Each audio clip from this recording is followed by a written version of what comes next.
At our 40th anniversary gala in front of 400 guests and 3 live cameras, my son coldly declared, "You're finished. This company is mine now." Then he struck me across the face. The room went dead silent as I hit the floor, blood trickling from my lip.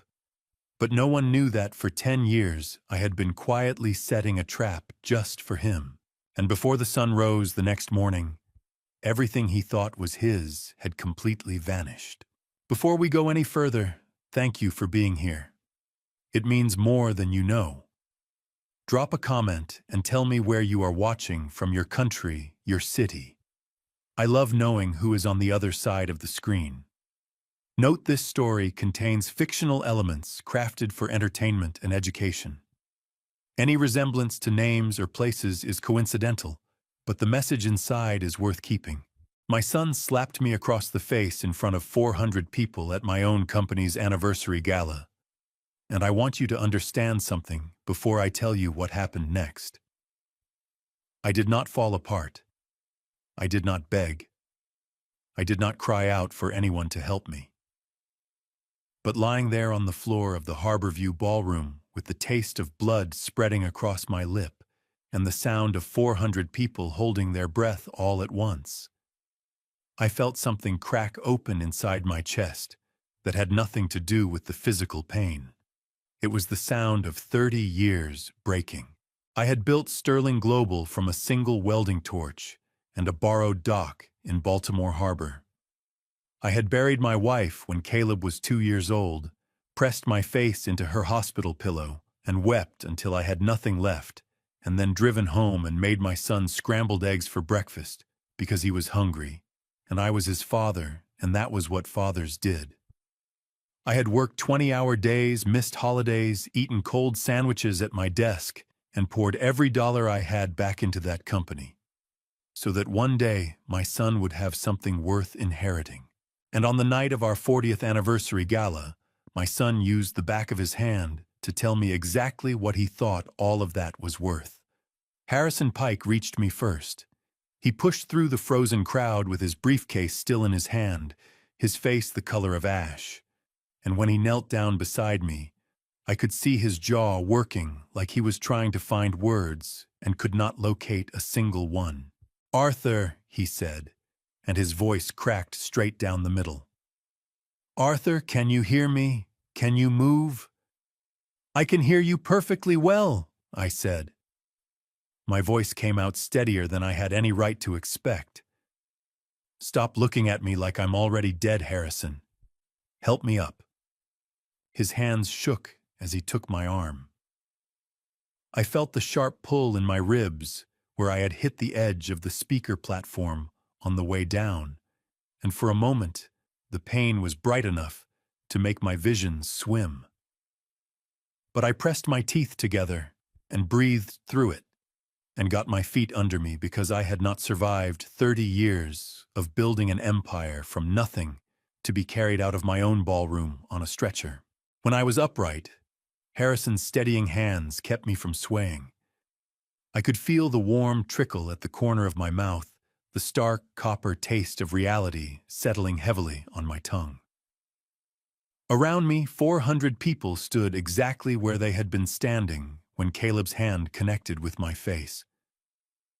Not one of them had moved. The room felt like a photograph of itself. I looked at my son. Caleb was standing 6 feet away from me, breathing hard, his chest heaving beneath his dinner jacket.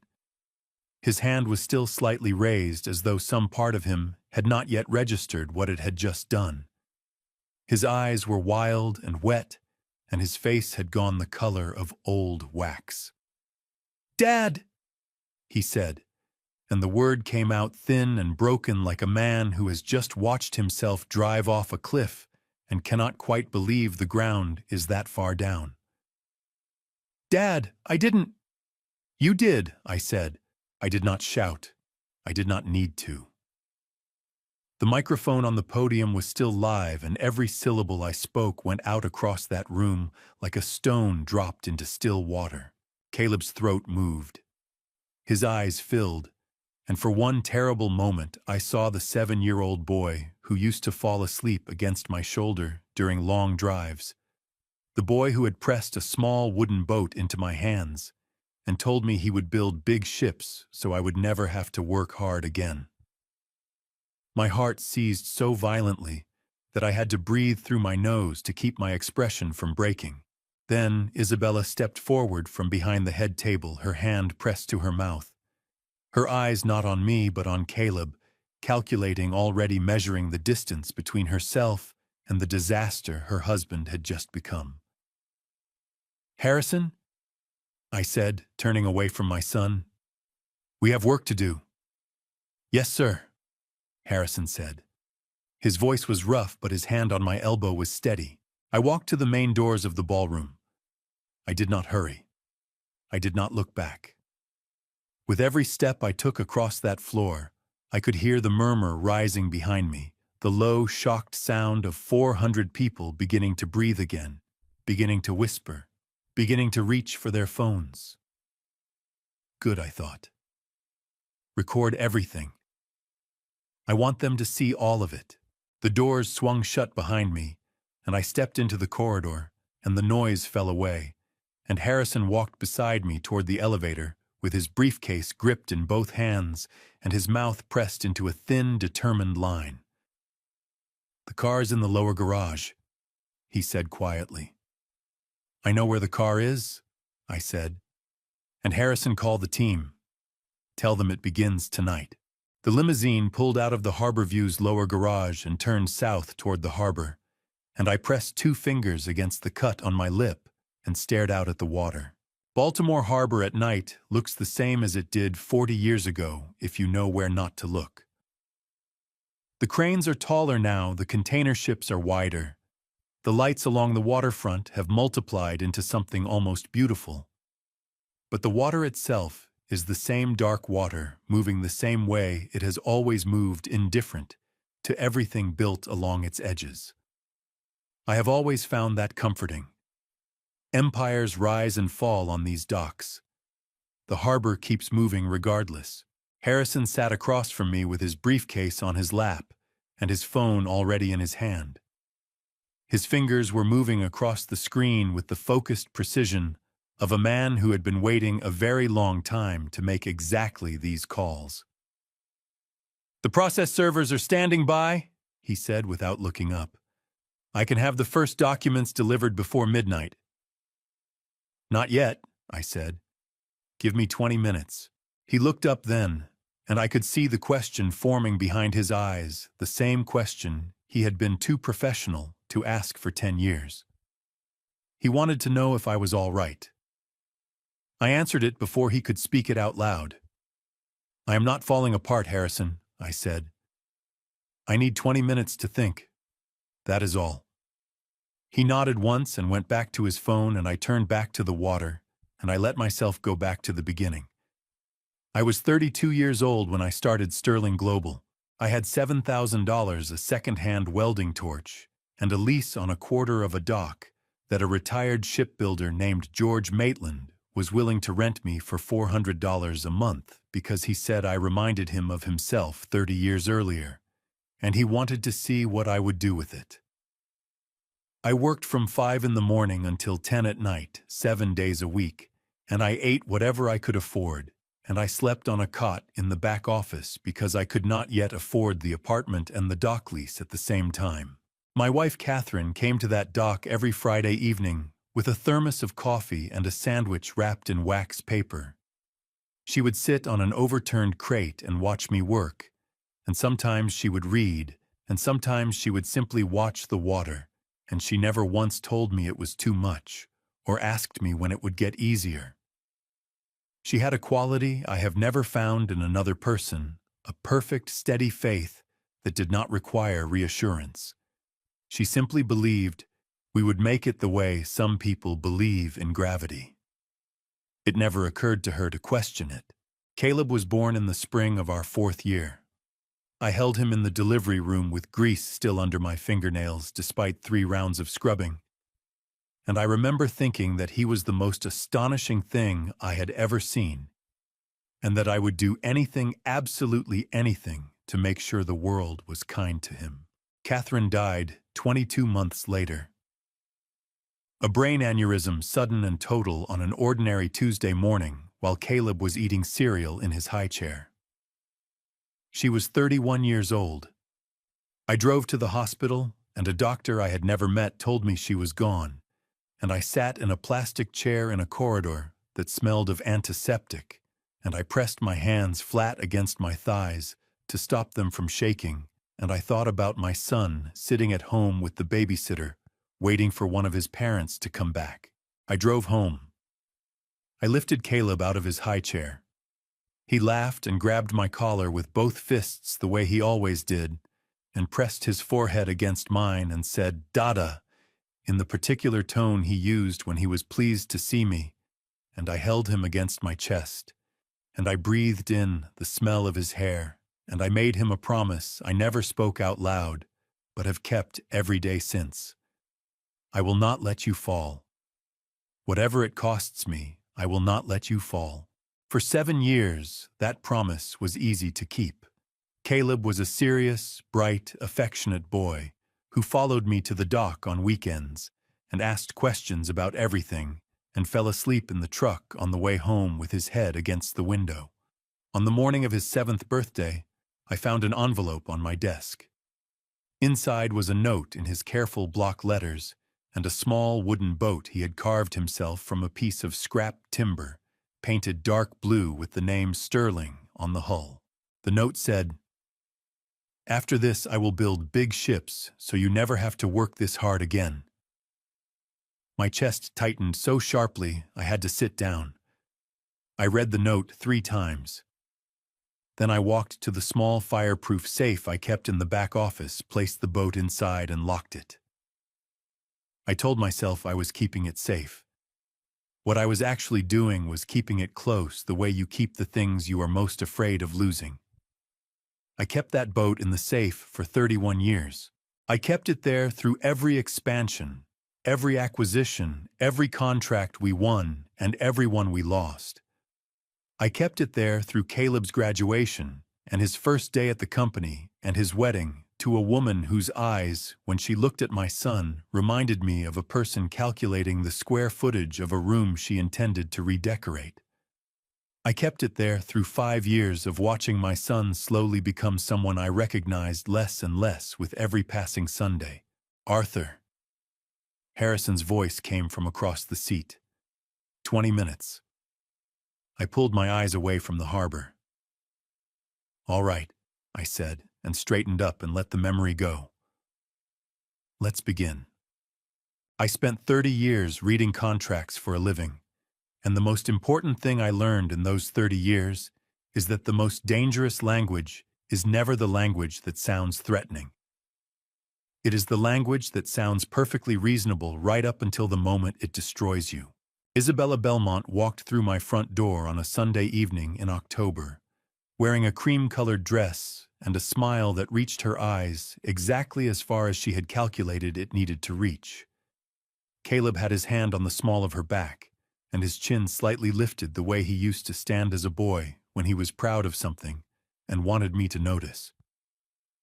"Dad," he said, "this is Isabella." She extended her hand and said, "Mr. Sterling, I have heard so many wonderful things about you."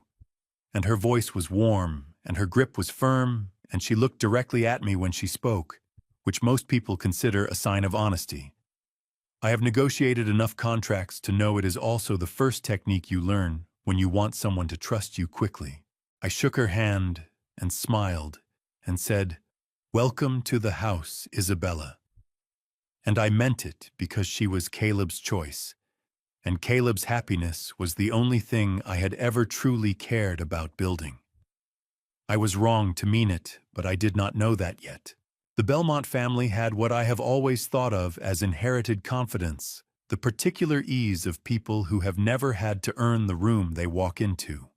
Her father, a silver-haired man named Richard Belmont, who wore his wealth like a second suit, shook my hand at dinner 2 weeks later and said, "Arthur Sterling, the shipbuilder. Remarkable what a man can do starting from nothing. in a tone that made starting from nothing sound faintly embarrassing. Her mother smiled at everything I said, with the patient, slightly glazed expression of someone waiting for a less interesting conversation to end. I watched all of this.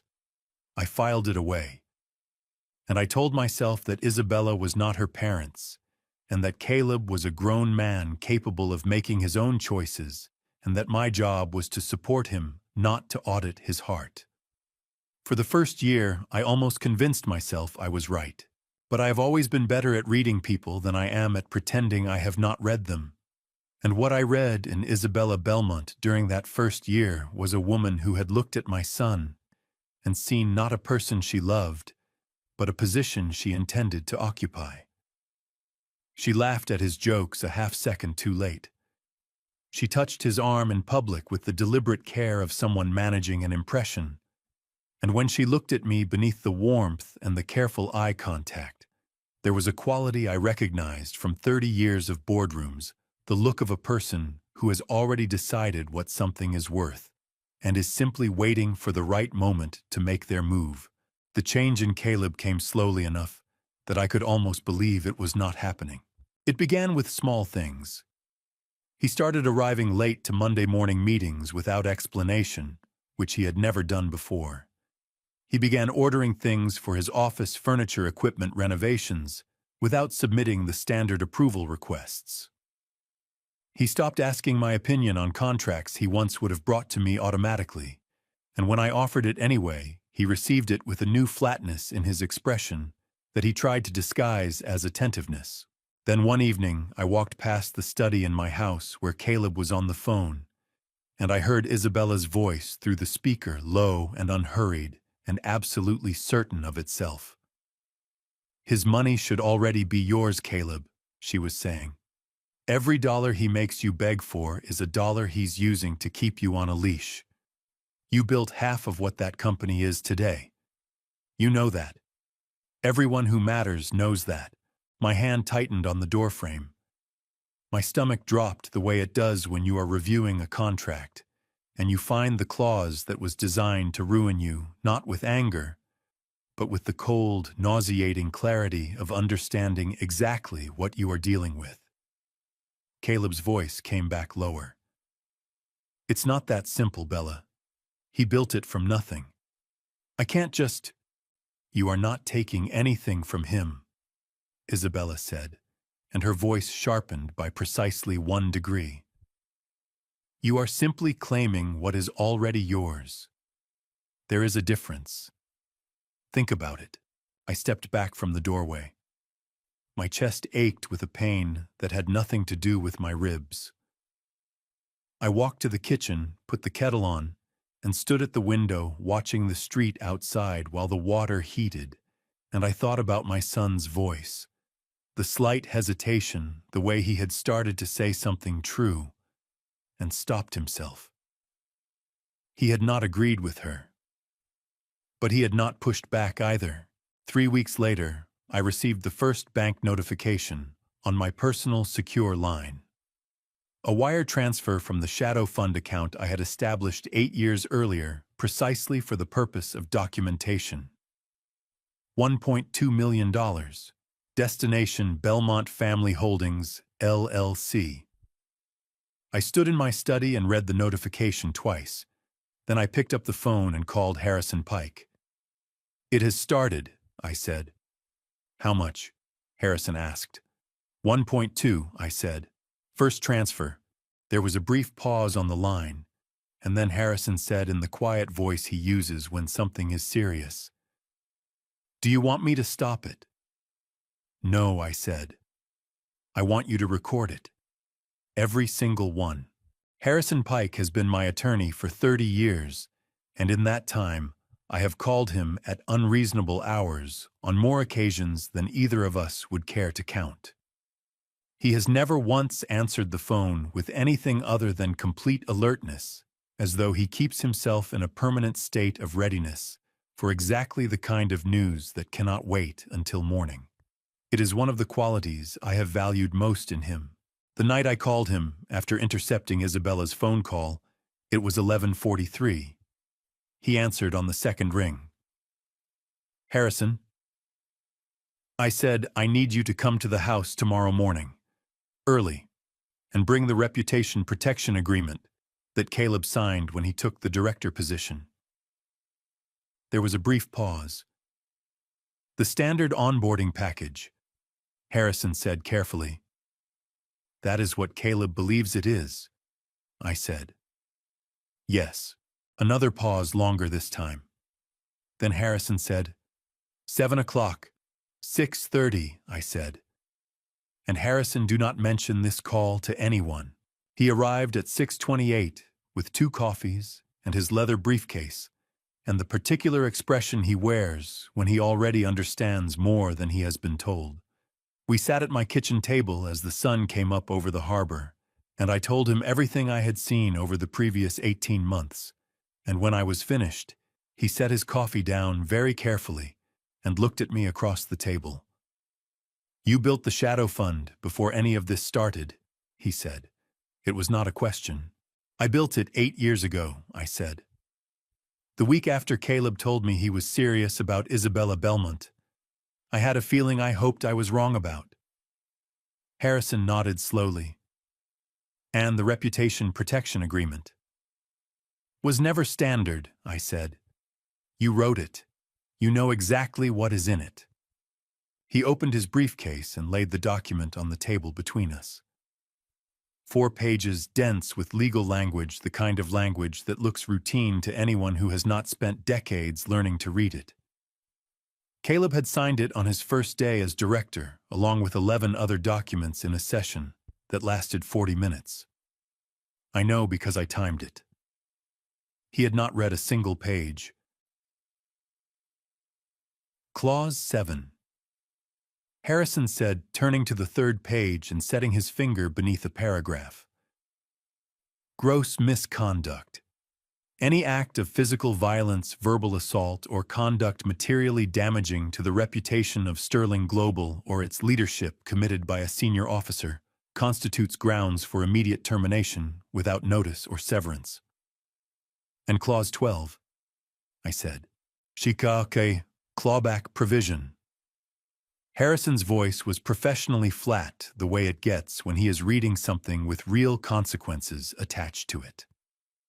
In the event of termination for gross misconduct, the company reserves the right to pursue recovery of all bonuses, equity grants, and financial benefits disbursed to the terminated officer within the preceding 5 years through civil litigation, if necessary. I wrapped both hands around my coffee cup. Outside, a container ship was moving slowly through the harbor channel, its running lights reflecting in long, broken lines across the water. He has been drawing from the shadow fund for 8 years, I said. Every transaction documented, every transfer recorded, every disbursement traceable to Belmont Family Holdings or to Isabella's personal accounts. The moment he commits a terminable offense, we file the civil suit under Clause 12 and present every document as evidence of the pattern of financial misconduct that preceded the termination. Harrison was quiet for a moment. Then he said, Arthur, the shadow fund. You let him believe he was stealing from you. I let him believe he was stealing from me, I confirmed, because I needed him to keep going long enough to build a complete record.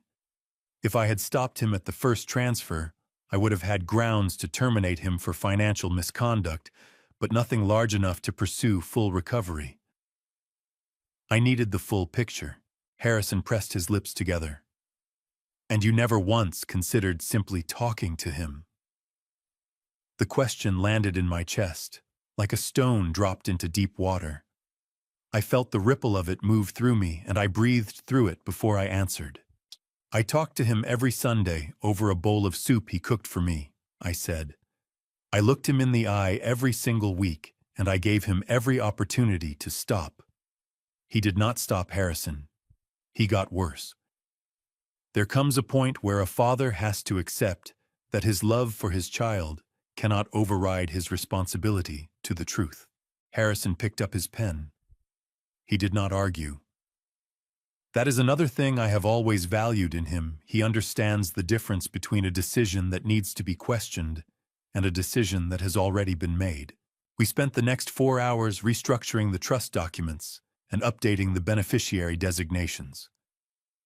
When we were finished, Harrison gathered the papers into a neat stack and secured them with a clip, and then he paused with his hand resting on top of the pile and looked at me.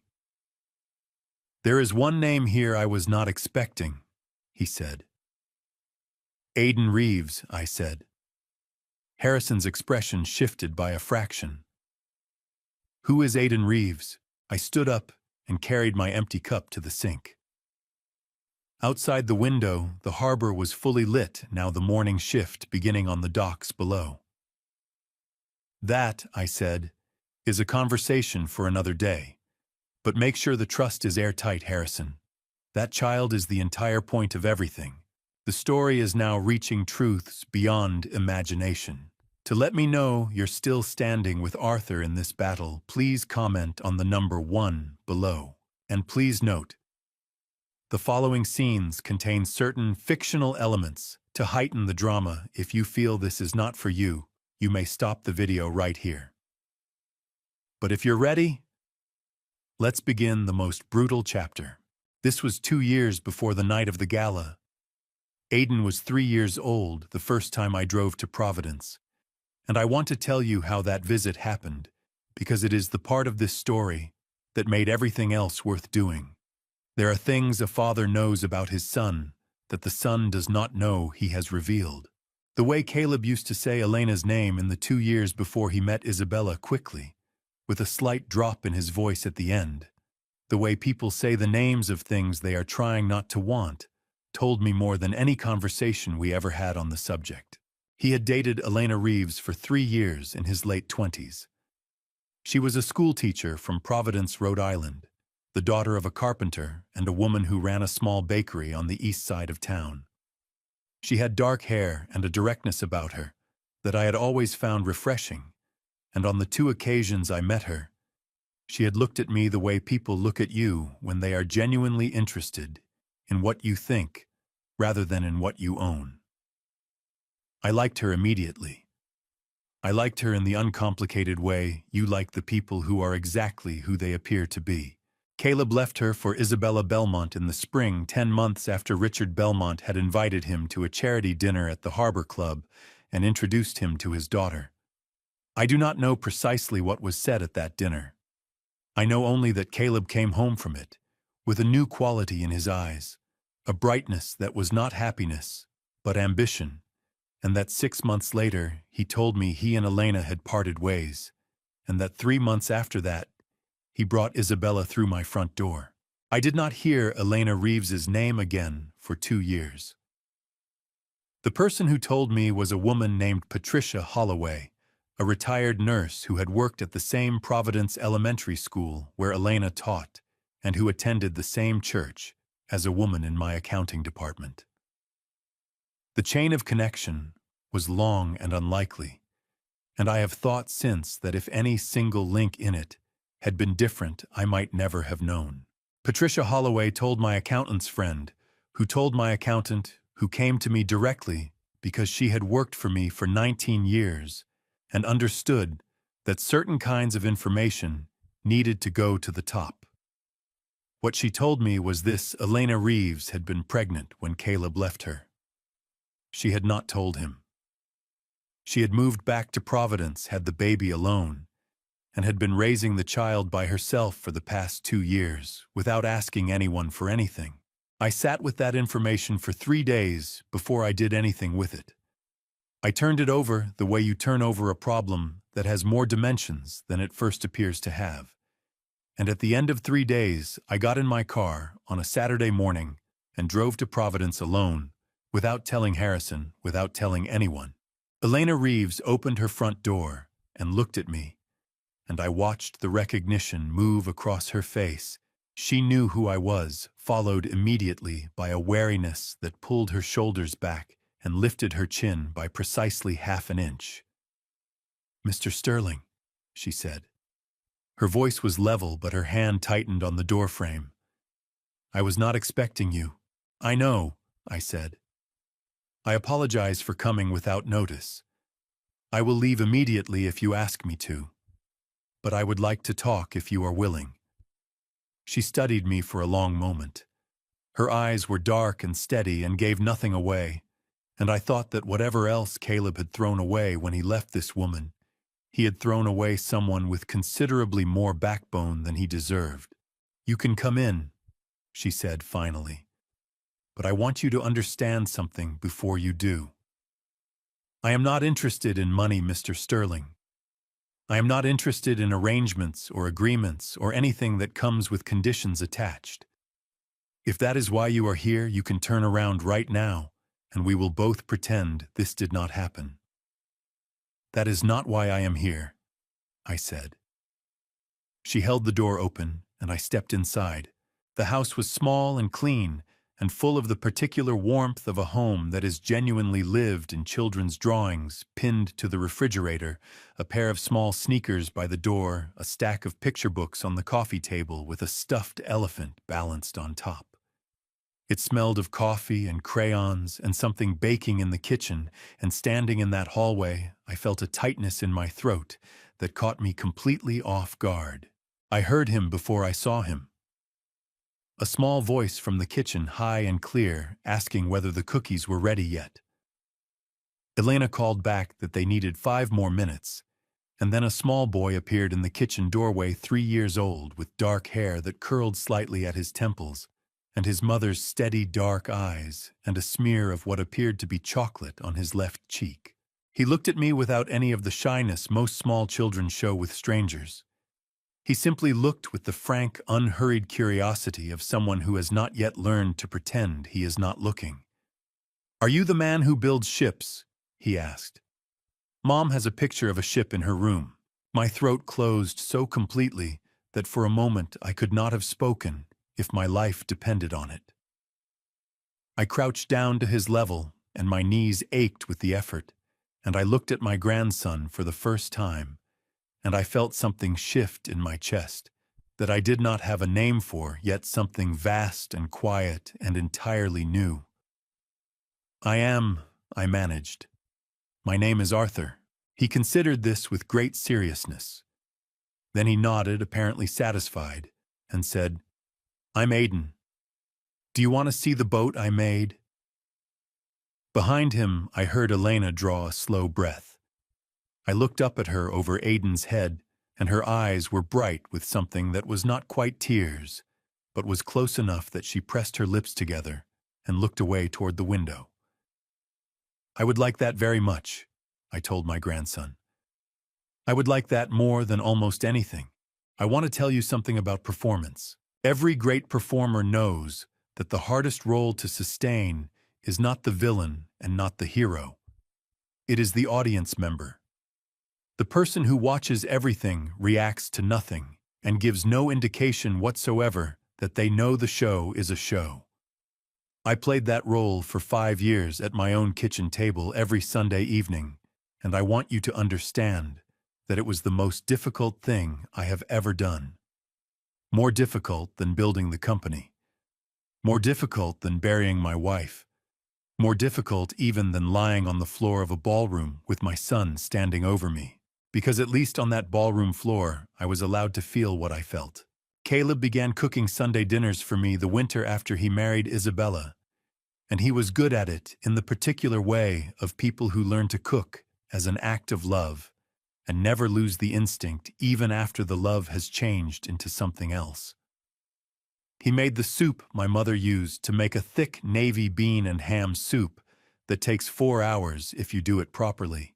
And he brought it to the table in the blue ceramic pot Catherine had bought at a market in Annapolis the year before she died.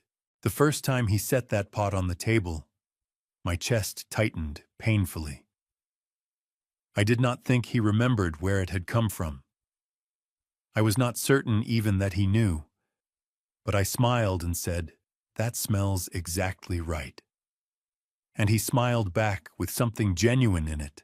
Something that reminded me of the boy he used to be, and for one suspended moment I thought perhaps I was wrong about everything. Then his phone buzzed on the table, and he glanced at it, and the genuine thing in his expression was replaced by something careful and managed, and I understood that the moment was over. That was how it went every Sunday for 47 weeks. He would arrive at 6, cook the soup, set the table, ask about the business in the precise way of someone who has rehearsed the question to sound casual, and I would answer in the precise way of someone who has rehearsed the answer to sound forthcoming. We were two people performing a relationship for an audience of each other, and we were both in our separate ways very good at it. What Caleb did not know was that while he was performing the devoted son at my kitchen table, I was receiving real-time notifications on a secure device in my jacket pocket. The shadow fund, the one Harrison and I had built precisely for this purpose, was doing exactly what I had designed it to do. I watched every transaction, 300,000 to Belmont Family Holdings in February, 500,000 to an offshore account registered to a shell company Isabella's father had established in the Cayman Islands in April, 280,000 to a property developer in Miami in June for a condominium that appeared in Isabella's name the following month. Each transfer arrived on my secure device as a notification within minutes of execution, and each one I forwarded directly to Harrison's encrypted server without response. I did not confront Caleb. I did not slow walk the account to limit his access. I let him take what he took, because every dollar he moved was another page of evidence, and I needed the complete document, not a fragment of it. What it cost me to sit across from him every Sunday and watch him refill my bowl and ask whether I wanted more bread, that is something I will not try to put a number on. On the 47th Sunday, 11 days before the gala, Caleb arrived 20 minutes early. He was in a good mood, an expansive electric mood that he was working to contain, and I recognized it immediately as the mood of a man who believes he is very close to getting what he wants. He moved around my kitchen with a looseness in his shoulders that had not been there in months, and he talked more than usual about a shipping contract we had just closed, about a trip he and Isabella were planning, about a renovation they were considering for the Belmont estate in Connecticut. He set the soup on the table and lifted the ladle and filled my bowl first, the way he always did, and then he looked up at me and grinned a wide-open grin that split his face the way it used to when he was 7 years old and had just done something he was proud of. "You look good, Dad," he said. "You seem relaxed." My heart contracted so sharply I had to press my back teeth together to keep my expression steady. Because he meant it. In that moment, my son genuinely thought I was happy, and he was glad of it. And underneath the greed and the manipulation and the 5 years of calculated betrayal, there was still somewhere a thread of the boy who had carved a boat out of scrap timber and told me he would build big ships. "I feel good," I said, and picked up my spoon. "Best soup you have made in months, Caleb." He laughed and said, "I used more ham this time," and sat down across from me, and we ate together in the warm light of the kitchen, and I thought 11 more days. 11 more days, and I will never have to perform this particular role again. The gala was in 11 days. Harrison had everything prepared. All I needed was for Caleb to walk onto that stage and be exactly who he had spent 5 years becoming. I did not have to wait long. I have attended hundreds of formal events in my life. Dinners, galas, ceremonies, shareholder meetings dressed up as celebrations. And I have learned that the way a room feels in the hour before something significant happens is different from the way it feels on ordinary evenings. There is a quality to the air, a particular kind of charged stillness, like the atmosphere before a storm that has not yet decided where it intends to land. I felt it the moment I stepped out of the elevator into the Harborview Ballroom on the 40th anniversary of Sterling Global, and I knew with the certainty of a man who has spent a lifetime trusting his instincts that tonight was going to be the night. I had worn my best suit. Dark charcoal custom, made the one Catherine had always said, made me look like someone who had built something worth keeping. I straightened my tie in the elevator mirror before the doors opened, and I thought very briefly about the last time I had worn this suit, my wife's funeral 36 years ago, and I thought that Catherine would have found a grim humor in the symmetry of it. She had always appreciated a well-timed irony. The ballroom occupied the entire 32nd floor of the harbor view, with floor-to-ceiling windows running the length of the eastern wall, and the lights of Baltimore Harbor spread out below like a second constellation.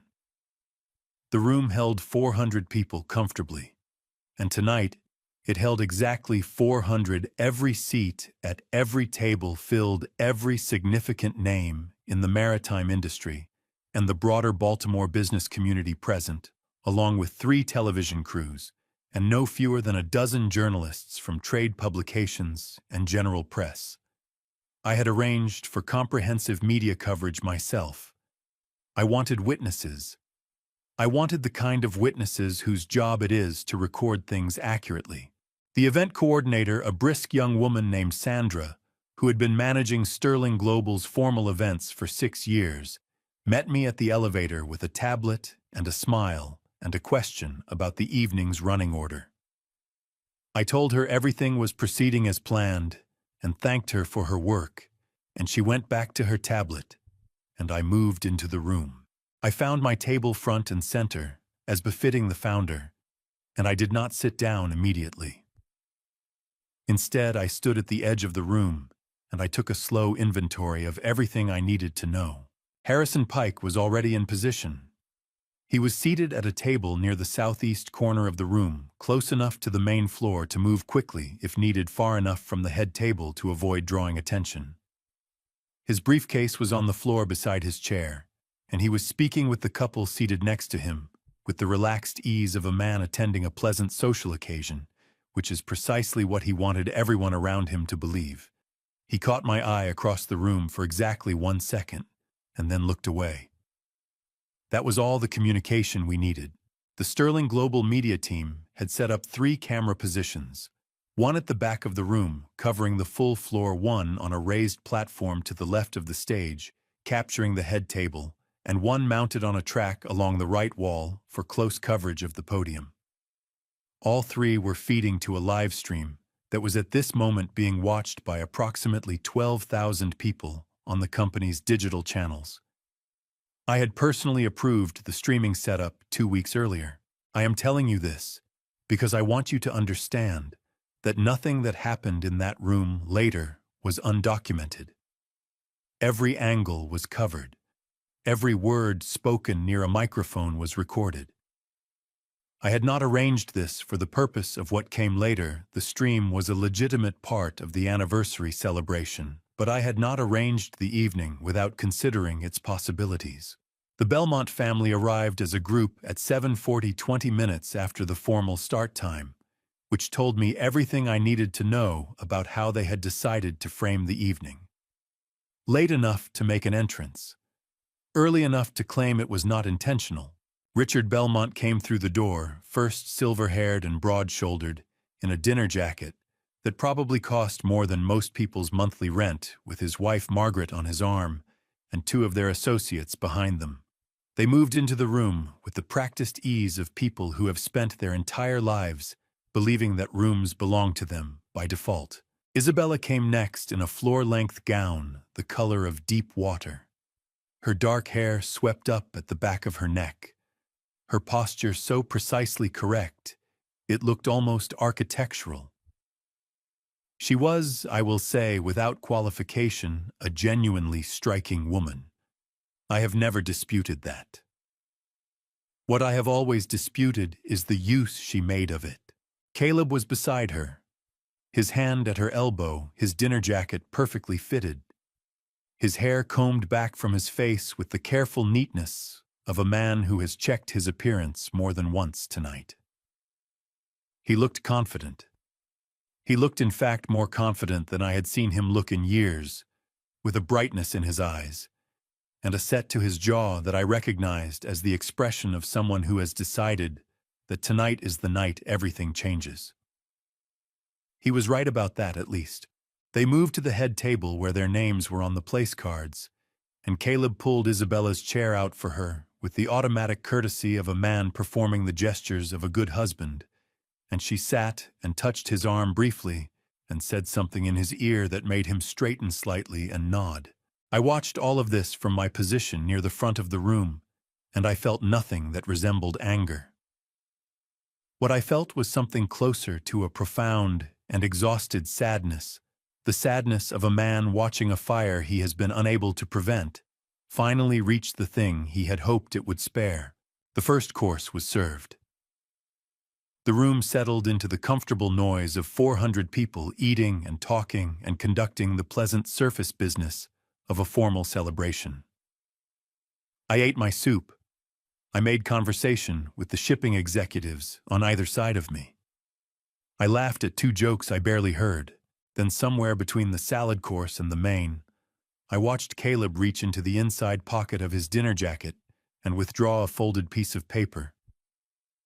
He set it on the table beside his plate and smoothed it flat with one hand, and then he looked up and across the room, not at me, but at his father-in-law, and Richard Belmont gave him a single, small, deliberate nod. Caleb's jaw tightened. He picked up his water glass. He took a long drink. Then he pushed his chair back and stood up, and the movement was measured and deliberate and carried with it the weight of something that had been planned for a very long time. He reached for the microphone on the podium at the head of the table. The room began to quiet around him, table by table, the way rooms do when someone with authority or the convincing appearance of it demands attention. He unfolded the paper slowly, with the careful hands of a man who has rehearsed this moment so many times it has become a kind of ceremony. Then he looked up at the room, and his eyes swept across 400 faces, and he smiled the smile of a man who believes the game is already over. I looked at my son standing at that podium, and I thought of a 7-year-old boy with a carved wooden boat and a note that said he would build big ships so I would never have to work hard again. And I thought of what I was about to have to do. And then I picked up my water glass and waited. Caleb cleared his throat, and the room finished quieting. And 400 people turned their faces toward the podium at the head of the table. "Ladies and gentlemen," he said, and his voice came out strong and clear and amplified by the room's sound system into every corner. "Thank you for being here tonight to celebrate 40 years of Sterling Global. 40 years of ships, of contracts, of growth that has made this company one of the most respected names in maritime industry on the eastern seaboard." There was a warm, genuine ripple of applause from around the room. I joined it. I clapped my hands together 4 times and kept my expression pleasant and attentive, and the man to my left leaned over and said, "Hell of a company you built, Arthur." And I said, "Thank you, David," and continued watching my son.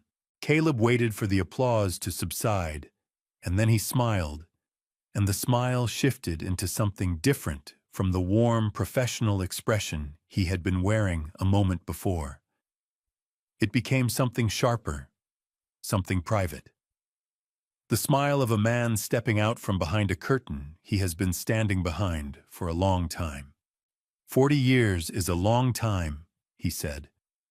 And with 40 years comes the need for change, for evolution, for new vision and new leadership that can take everything my father built and carry it into the next generation. The room's temperature changed. It was not anything visible or audible. The people nearest me did not move. The lighting did not shift.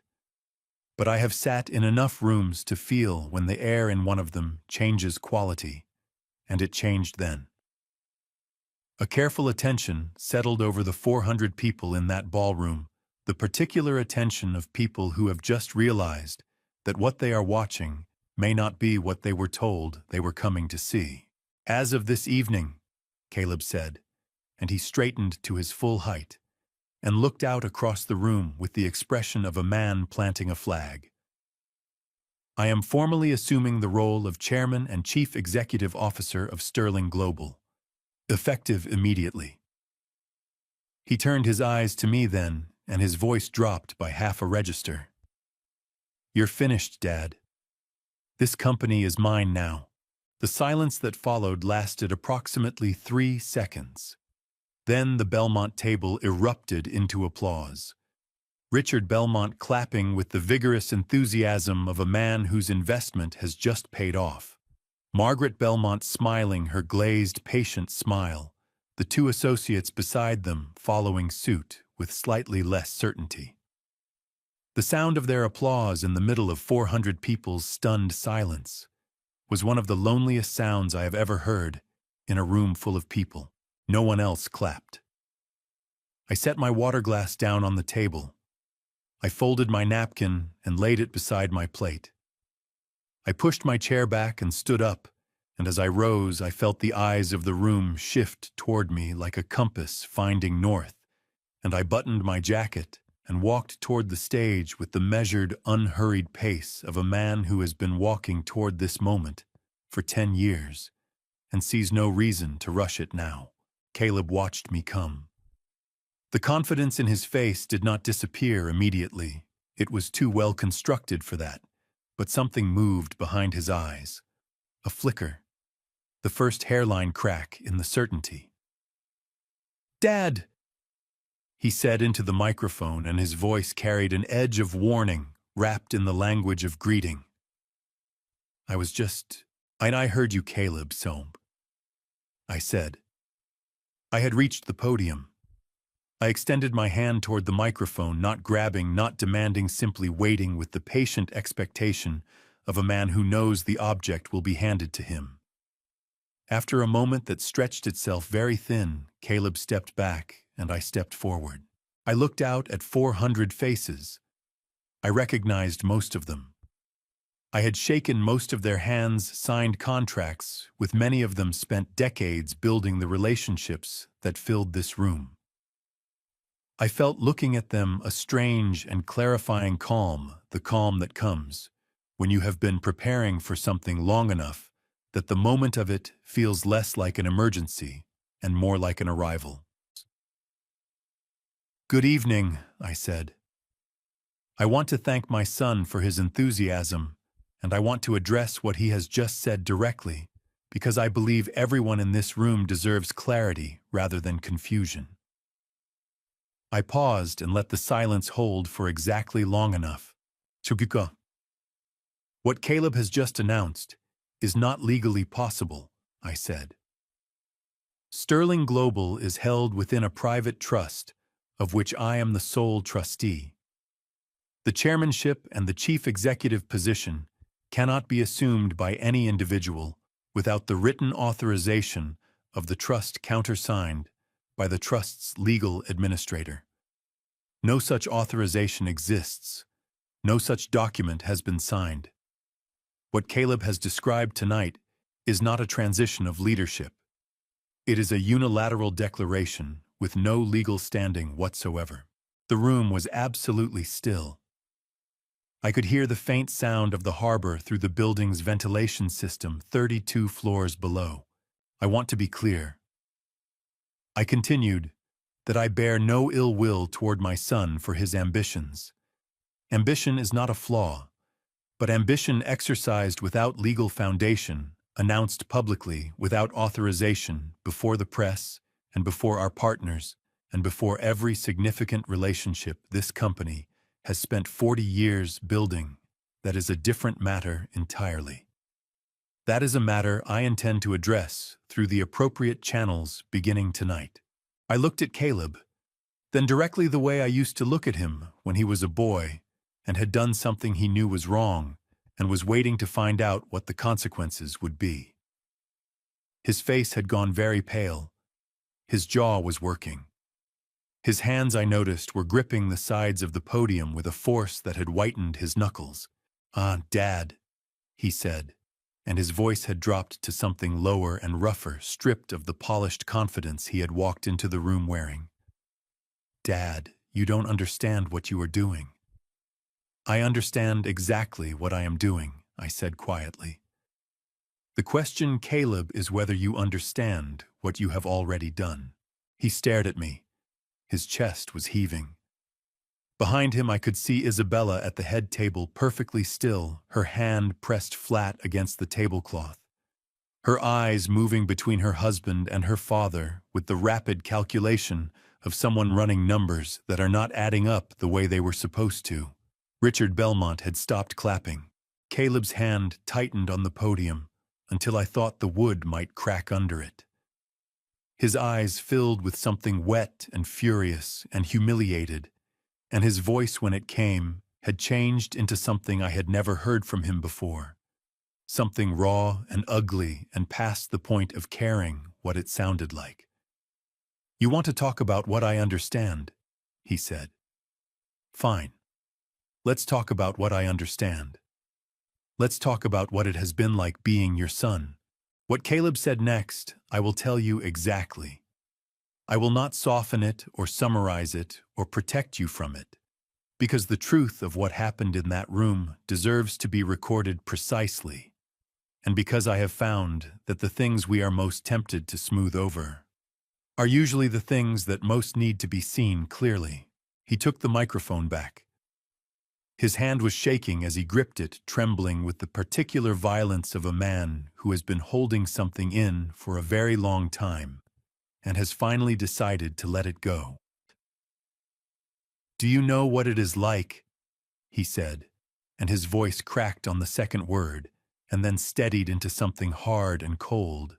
"To grow up as Arthur Sterling's son, to have every single thing you do measured against the legend of what he built from nothing. Every grade, every decision, every relationship, all of it weighed on the scale of whether it was good enough for the great Arthur Sterling and his great company." The room did not move. 400 people stood or sat exactly where they were, and no one spoke, and the only sound was Caleb's amplified voice and the faint electric hum of the sound system, carrying it into every corner. "I gave this company 10 years of my life," he said. 10 years. And every morning I walked into that building, I was not the director or the CEO or the son who was carrying on his father's legacy. I was the boy who had not yet proven he deserved to be there. Do you have any idea what that does to a man? His voice broke on the last word, and he pressed his lips together and breathed hard through his nose. I kept my eyes on my son's face. My chest ached with a pain so profound, it was almost peaceful, the way extreme cold eventually stops feeling like cold and becomes something else entirely. I did not interrupt him. I let him speak because he needed to speak, and because every word he said was being recorded by 3 cameras and 12 journalists and 400 witnesses. "And you want to talk about legal standing?" Caleb's voice rose sharply edged with something close to hysteria. "You want to talk about documents and trusts and clauses?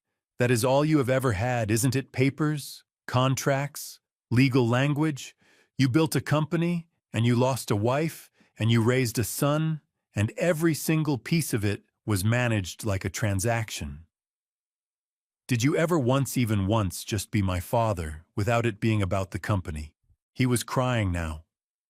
The tears were running freely down his face, and he was not trying to stop them, and part of me, the part that would always be the man who held him in a delivery room with grease under his fingernails, felt those tears like a blade between my ribs.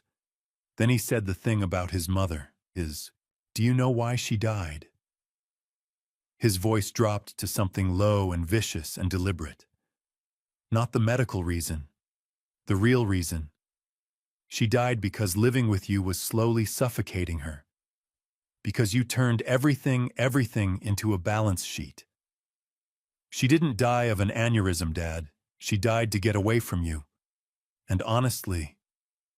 He laughed a short, broken, ugly sound. "Can you blame her? The pain that moved through me then was not like anything I can accurately describe. It started somewhere behind my sternum and spread outward through my chest and down my arms until my hands went briefly cold, and for 3 full seconds I could not have spoken if the room had been on fire. But then I thought of Catherine. I thought of her face in that hospital bed in the last hours, and I thought of what she had actually said to me, and I felt something straighten inside my spine like a rod of iron being heated and reset. "Caleb," I said, and my voice was quiet enough that the room had to hold its breath to hear it. "Your mother's last words to me were not about escape. They were about you." She took my hand, and she said, "Protect him from the Belmont blood, Arthur." She had never met Isabella. She had never met Richard Belmont. But she knew the way your mother always knew things before they happened, that the greatest danger to you would not come from outside this family. It would come from inside your own ambition. I paused. She loved you more than anything in the world, and she spent her last conscious moments worrying about exactly this. Caleb's face crumpled. For one terrible moment, I thought he was going to collapse entirely, and something in me reached toward him. 30 years of fatherhood, reaching toward the boy underneath the man. And then I watched him do what he had been doing for 5 years whenever he felt something true. I watched him push it down and replace it with rage. "Shut up," he said. His voice was barely recognizable. "Shut up, shut up, shut up." "Caleb." I said, "Shut up." He moved toward me. I saw it happening, and I did not step back, because stepping back was not something I was willing to do. Not in this room, not in front of these people, not after everything. His hand came up, and I saw it in the fraction of a second before it connected, and I had time to think with a strange, detached clarity. So this is how it ends. The sound of it cracked through the ballroom like a starter pistol. My head snapped sideways. My glasses flew from my face, and I heard them hit the edge of the podium, and the lens shattered, and the momentum of the blow carried me backward, and my hip caught the corner of the speaker platform, and I went down hard, my shoulder hitting first, and then the side of my head against the polished floor, and the pain arrived all at once, like a wave breaking sharp and bright and total. I lay on the floor of my own ballroom in the company I had built from a borrowed dock and a second-hand torch, and I tasted blood on my lip, warm and iron-sharp, and the lights above me were very bright, and the room was absolutely silent.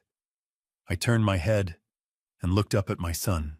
Caleb stood over me with his hand still raised his chest, heaving his face soaked with tears and twisted with an expression I had never seen on him before. Something that was shame and fury and terror all compressed together into a single unbearable moment. His mouth was open, but no sound came out. I looked at my son, and my heart broke with a completeness I had not thought possible, and I thought with perfect clarity, it is done. Whatever we were to each other, it is done now. And what comes next is not about us anymore. It is about Aiden. It has always been about Aiden. "Harrison," I said. My voice was steady. It surprised me that it was steady, but it was. "Harrison, I need to get up now." Harrison reached me in the time it takes a man who has been waiting for something to finally happen to cross a room he has already mentally crossed 100 times. He went to one knee beside me without hesitation, his briefcase still in his left hand, his right hand finding my arm with a steadiness that told me he was not panicking, even if everything around us was. "Arthur." His voice was low and controlled, but I could hear the effort in it, the way you can hear the effort in a structure that is bearing more weight than it was designed for, but holding regardless. "Can you move everything?" I took a careful inventory. My shoulder ached with a deep grinding persistence that told me something had been wrenched, but not broken. My hip throbbed where it had caught the platform edge. My lip was split, and the blood was warm against my chin, and the taste of it was sharp and metallic at the back of my throat. The side of my head where it had connected with the floor pulsed with a bright, insistent pain that I suspected would become considerably worse before it became better. But I can move everything, I said. Help me up. He took my arm in both hands and I pressed my palm flat against the floor and pushed, and the effort sent a spike of pain through my shoulder that made my vision white briefly at the edges, and then I was upright, and Harrison's hand was at my elbow and I was standing. The room came back into full resolution. 400 faces turned toward me with the stunned collective stillness of people who have just witnessed something they cannot yet process. The cameras were still running. Every lens in the room was pointed at the stage. I was aware of all of this with the particular clarity that sometimes arrives in the aftermath of pain, everything sharp-edged and hyper-real, the lights too bright, the sounds too distinct. I straightened my jacket. I reached up and adjusted my tie, centering it with 2 fingers, the way my father had taught me to do when I was 12 years old, and he was showing me how to dress for the kind of rooms he had never been allowed into. I smoothed the front of my jacket with one hand. I did not touch my lip. I did not reach for the remnants of my glasses. I left them where they had fallen because picking them up would have required bending down, and I was not going to bend down in that room tonight. Caleb had not moved. He was still standing at the edge of the stage, his hand lowered, now his face a ruin of tear tracks and shock and a dawning, terrible comprehension.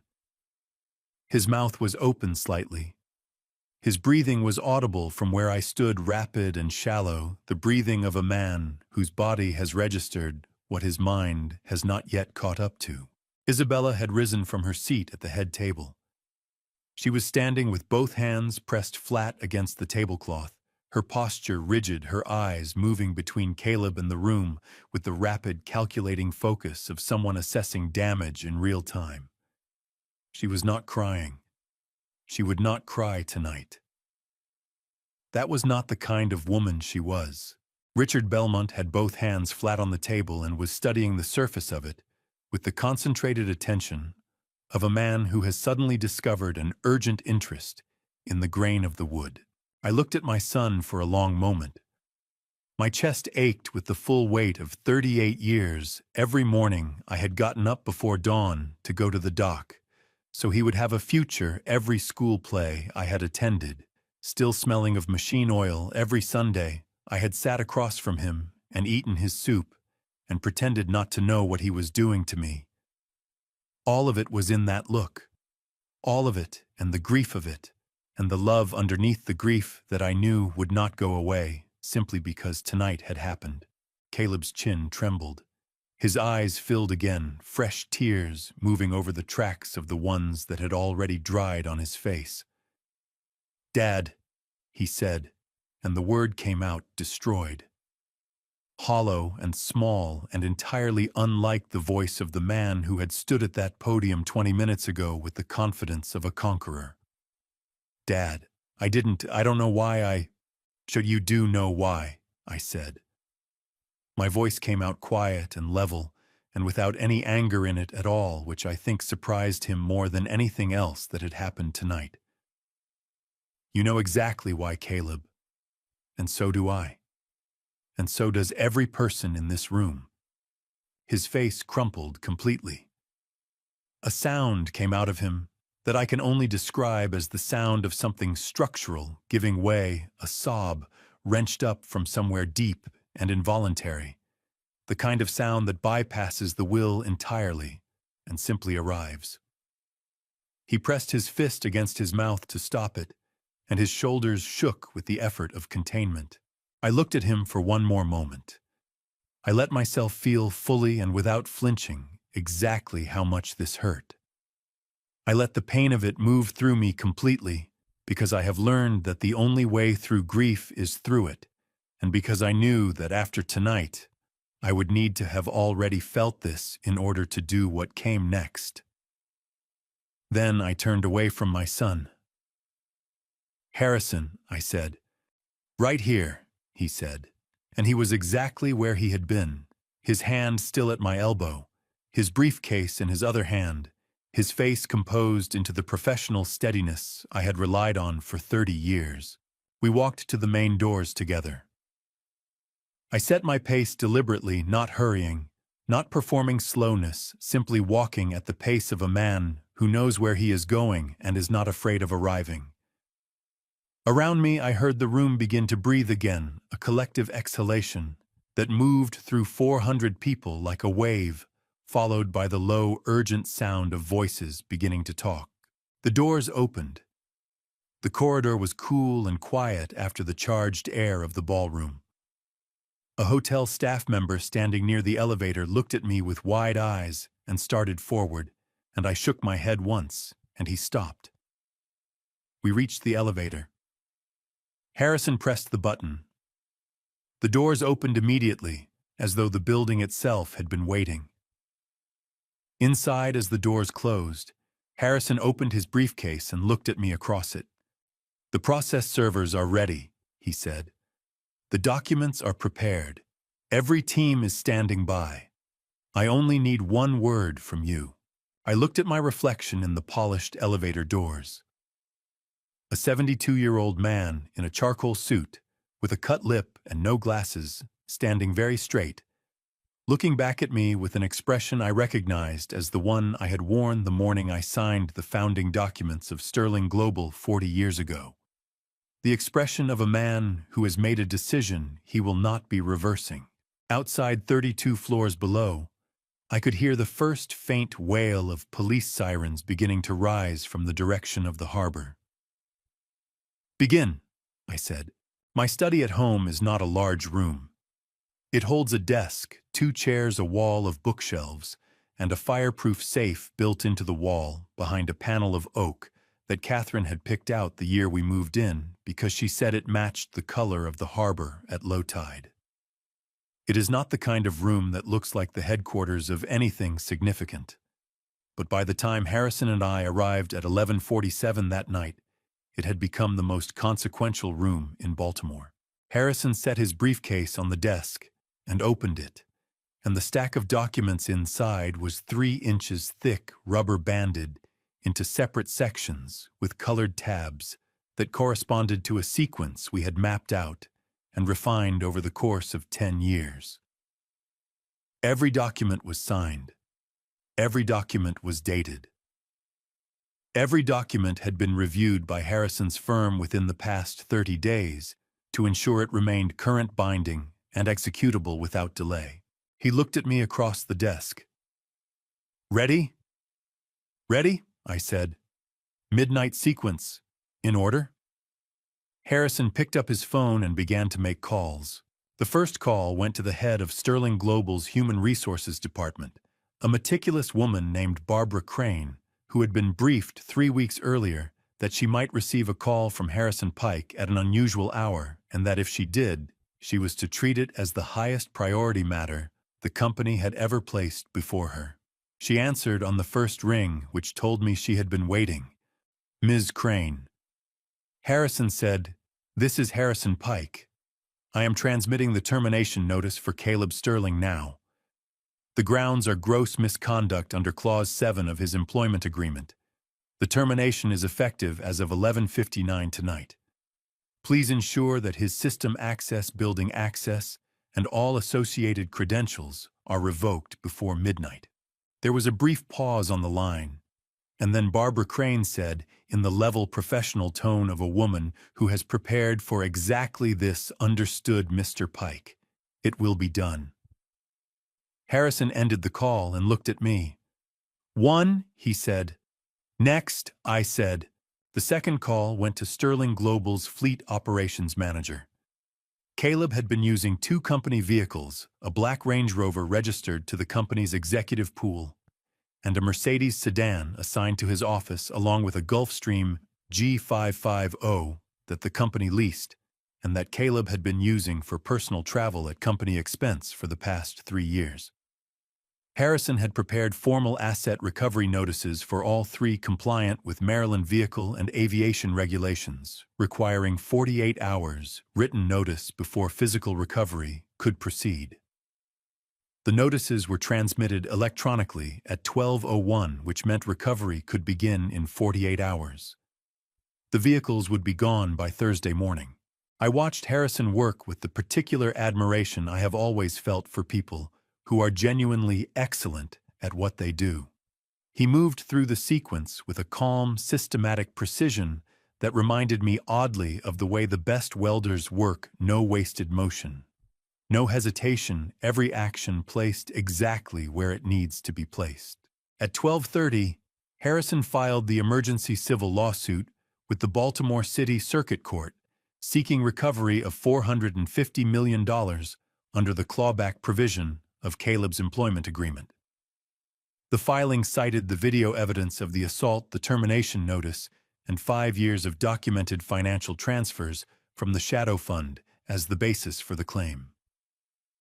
An emergency motion for asset preservation, preventing Caleb from moving or liquidating any assets while the lawsuit was pending, was filed simultaneously and would be heard by a duty judge at 8 the following morning. "He will not be able to move a dollar," Harrison said, setting his phone down after the confirmation came through. "Not a cent. Every account we can identify is flagged for preservation." My chest tightened. Not with satisfaction, I want to be clear about that.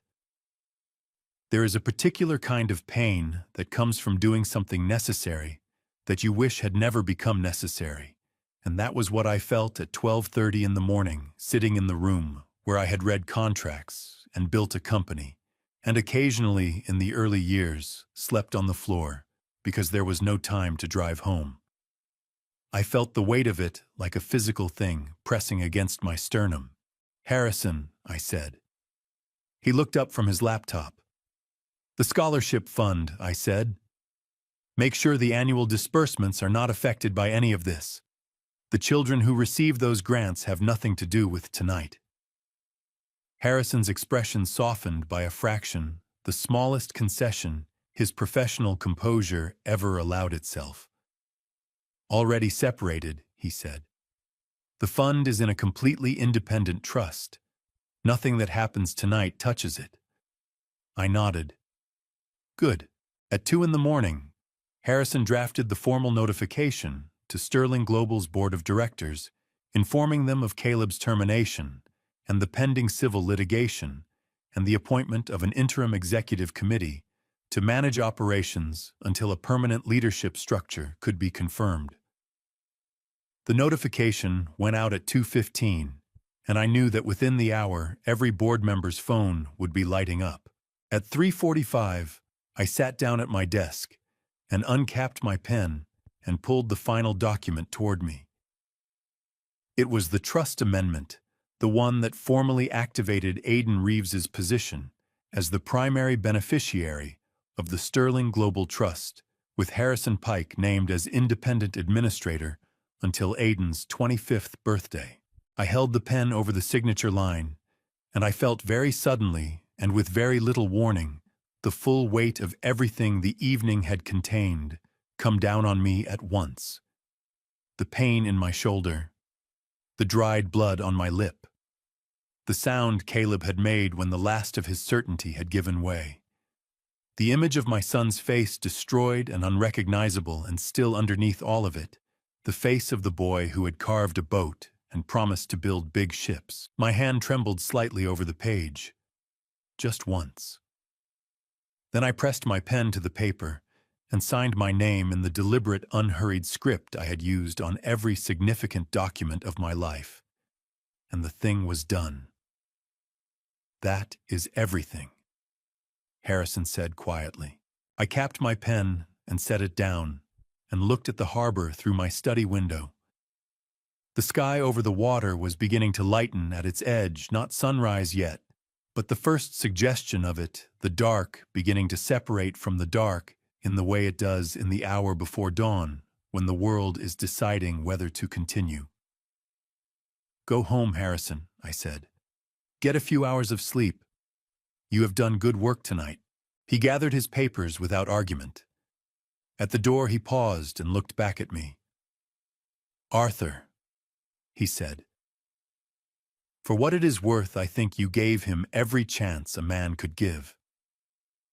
I looked at the lightening harbor and said nothing for a moment. Then I said, "I know I did. That is the only part of this that does not hurt. Harrison closed the door behind him, and I sat alone in my study as Baltimore moved slowly toward morning, and I let myself feel everything I had been too busy to feel since the moment my son's hand had connected with my face, and it was a very long time before I moved again.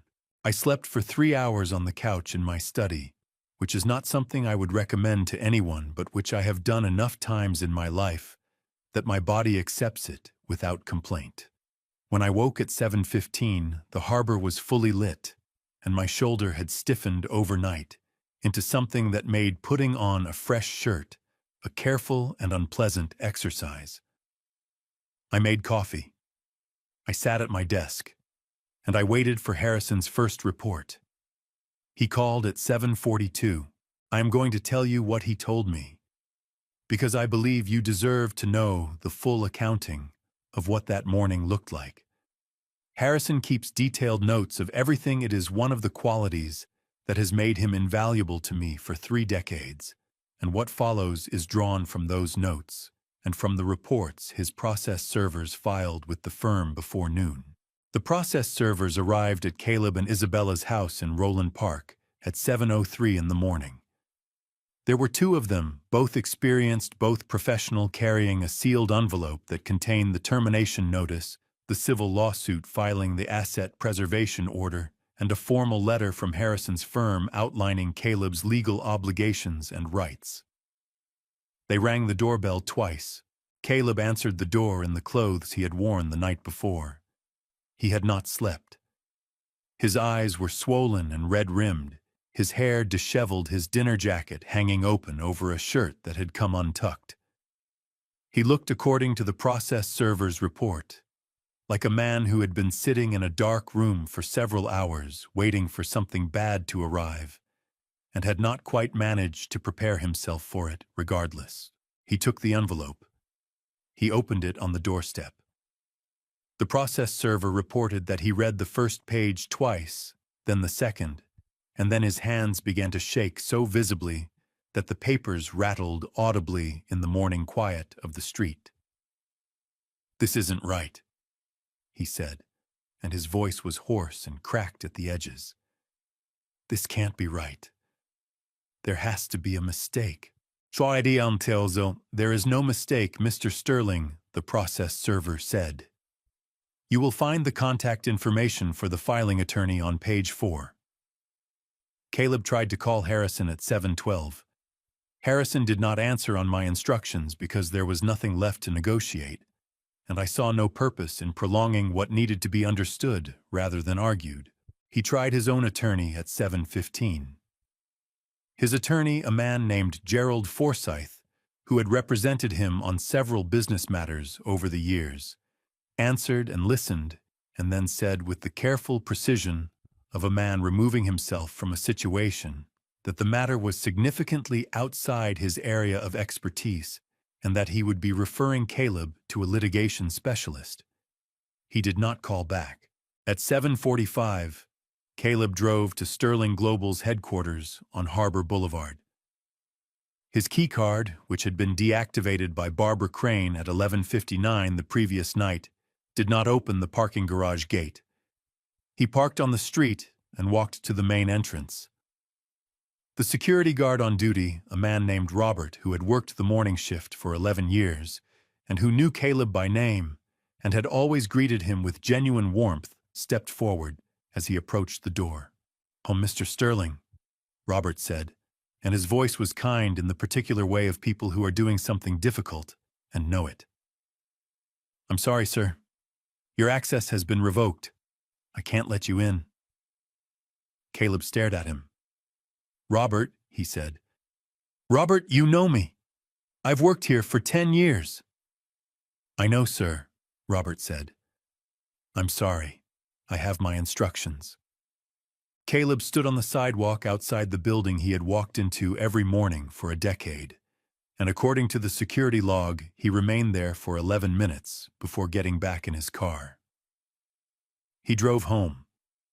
What happened when he arrived is the part of the morning's accounting that Harrison relayed to me with the particular careful neutrality he uses when he is telling me something he knows will cause me pain. Isabella was in the living room when Caleb walked through the front door. She was dressed impeccably. This detail struck me when Harrison mentioned it, the deliberateness of it, the statement it made about how long she had been prepared for this morning. Beside her on the coffee table was a manila envelope and a phone, and standing near the fireplace was a man Harrison identified as Jonathan Voss, a family law attorney whose firm had offices on Charles Street. "Isabella," Caleb said, and his voice broke on her name, cracking open with a rawness that Harrison's source said was painful to hear. "Isabella, we need to talk. It's bad, Bella. It's really bad. But we can fix this. I can fix this. I just need you to—" "Caleb," Isabella said, and her voice was the voice I had heard through the speaker of his phone years ago, warm on the surface, diamond underneath. "Stop." She picked up the manila envelope from the coffee table and held it out toward him. He looked at it without taking it. "What is that?" "Divorce papers," she said. "They were prepared 6 weeks ago. I have been waiting for the right moment." The sound Caleb made then was not a word. It was something underneath language, a sound of pure, unprocessed shock, the sound a person makes when the last structure they believed was holding collapses entirely. The process server, who remained on the front step until the formal receipt was acknowledged, reported that he reached for the wall beside the door to steady himself, and his hand missed it, and he stumbled slightly before catching his balance. "You knew," he said. "You knew this was going to happen." Isabella set the envelope on the side table nearest him. "Jonathan will explain the terms," she said. "They are straightforward. I am not asking for anything that isn't already mine." She picked up her phone and walked out of the room without looking back, and Jonathan Voss cleared his throat and said in the professional tone of a man who is simply doing his job, "Mr. Sterling, perhaps you would like to sit down." Caleb did not sit down. He walked back out the front door and sat on the top step of the front porch of the house he had believed was his, and according to the neighbor who called Harrison's office that afternoon to relay what she had seen, he sat there without moving for 45 minutes, his head in his hands, while the morning traffic moved past him on the quiet Roland Park Street. Harrison finished his report and then waited. "Thank you, Harrison," I said. My voice was steady. My chest was not. The pain behind my sternum was the particular pain of watching something you could not have prevented reach its inevitable end, and it is a pain I would not wish on anyone regardless of what they had done to deserve the morning they were having. "There is one more thing," Harrison said. "The district attorney's office called at 9 this morning. They have reviewed the video from the gala. They are moving forward with charges." I set my coffee cup down very carefully on the desk. "All right," I said. "Arthur?" "I know Harrison," I said. "I know." Harrison called again at 2:17 in the afternoon, and I knew from the quality of the pause before he spoke that what he was about to tell me was the part of the day's accounting that neither of us had been looking forward to.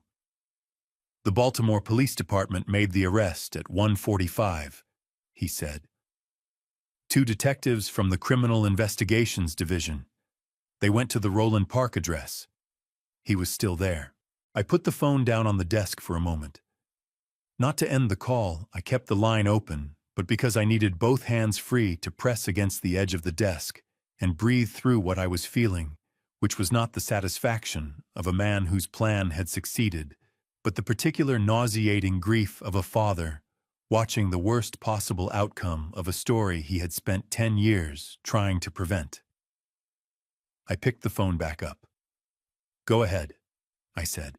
The charges Harrison explained were assault in the second degree, under Maryland Criminal Law Section 3-203, which covers intentional offensive physical contact, causing physical injury and abuse of a vulnerable adult, under Section 3-604, given my age and the circumstances of the assault. The district attorney's office had reviewed the footage from all 3 cameras and determined that the evidence was unambiguous. There was no version of events. Harrison said that the video did not directly contradict. I thought about Robert standing at the security door that morning, saying, "I'm sorry, sir," with the voice of a man doing something he found difficult. I thought about Barbara Crane answering her phone on the first ring at midnight, waiting in the dark for a call she had been told might come.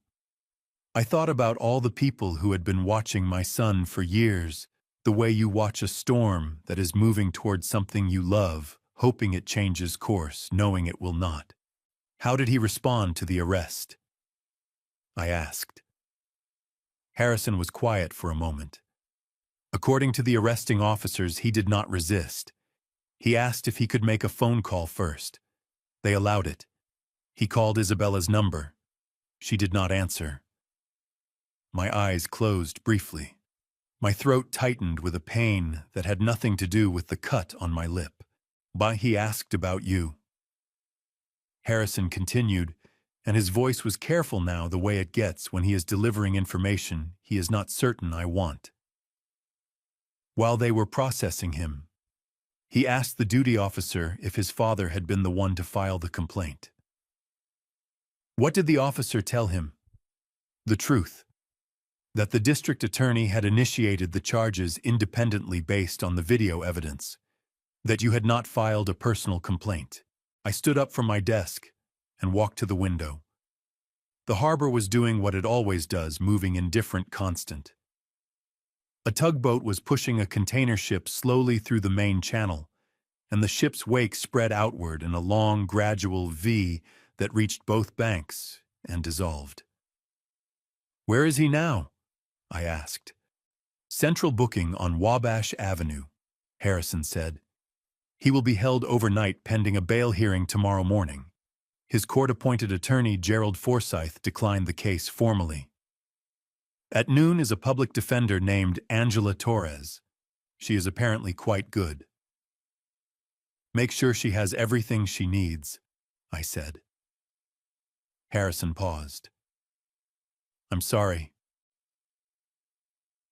"If Caleb is going to have legal representation, I want it to be competent representation," I said. "Not because I am softening anything.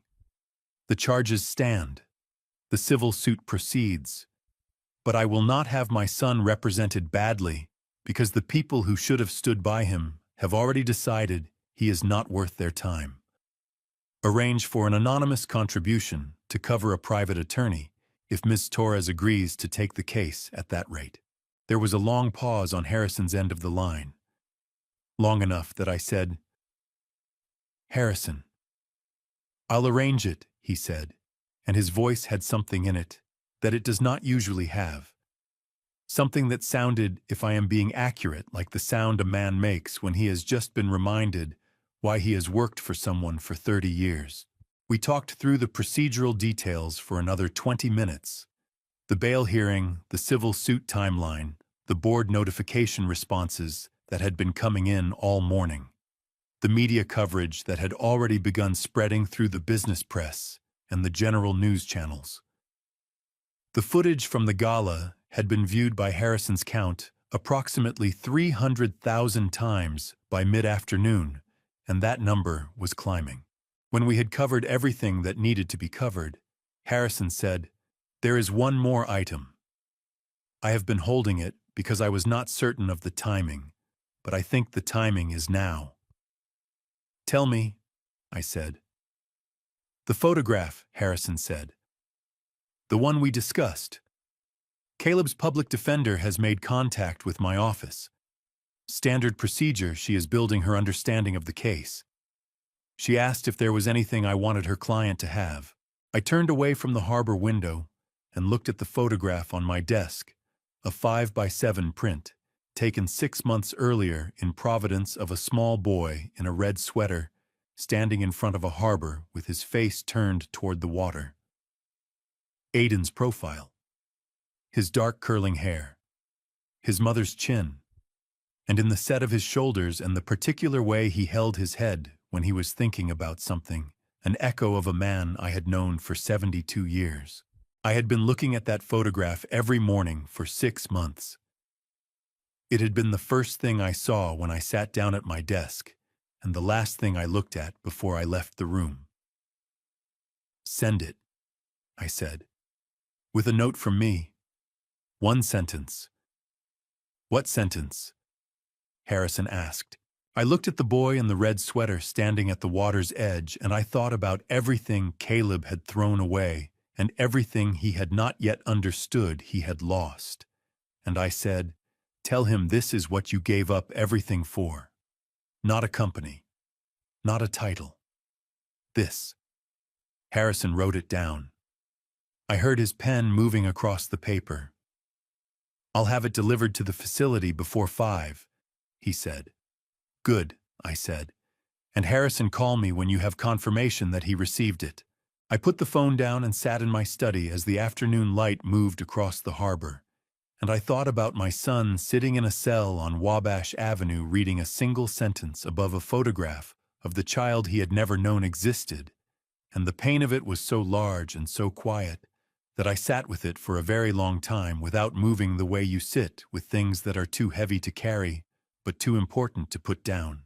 Angela Torres called Harrison at 4:58, 2 minutes before the deadline I had set, and Harrison called me immediately after. I was still at my desk. I had not left the study all afternoon, which tells you something about the state I was in, because I am not by nature a man who sits still. "She confirmed delivery," Harrison said. "He received the envelope at 4:30. She was present when he opened it." "Tell me," I said. Harrison read from his notes in the careful neutral tone he uses when the content of what he is reading is anything but neutral. Angela Torres had been sitting across from Caleb in the consultation room at Central Booking when the envelope arrived. He had not spoken much during their meeting. He had answered her questions in the minimal, mechanical way of a man whose mind is somewhere else entirely. And when the guard slid the envelope across the table, he had looked at it for a long moment without touching it, the way people look at things they are not sure they want to know. Then he picked it up and opened it. He looked at the photograph for a very long time. Angela Torres said she counted to 30 before he moved, and in those 30 seconds, his face went through something she described as the most complete emotional transformation she had witnessed in 15 years of criminal defense work. She said it began with confusion, the slight furrowing of his brows, the tilt of his head, and then moved through recognition, and then through something she could only describe as a man being hollowed out from the inside. His hands, she said, were shaking so badly by the time he finished reading my single sentence that the photograph rattled against the table when he set it down. "Who is this?" he asked. His voice, she reported, was barely above a whisper. "I believe that is information your father wanted you to have directly," she said carefully. Caleb looked at the photograph again. His throat moved. His eyes filled, and the tears that came were different from the ones he had shed on the stage. "How old?" he asked. Angela Torres looked at the back of the photograph where Harrison had written a single line of information at my instruction. 4 years old, she said. Caleb pressed both hands flat against the table. His jaw was clenched so tightly that Angela Torres said she could see the muscle working in his cheek. He breathed in through his nose once, twice, and then he said in a voice that was cracking apart at every seam, "Elena." It was not a question. It was the sound of a man placing a piece into a puzzle that has just revealed itself to be an entirely different picture from the one he thought he was assembling. I will tell you what I was thinking as Harrison read me this account, because I believe it is relevant. I was thinking about Elena Reeves at 28 years old, standing in a hospital corridor alone, making the decision to carry a child whose father had already chosen someone else, and choosing to do it without bitterness, without leverage, without any of the weapons that situation gave her, and that a different person might have used.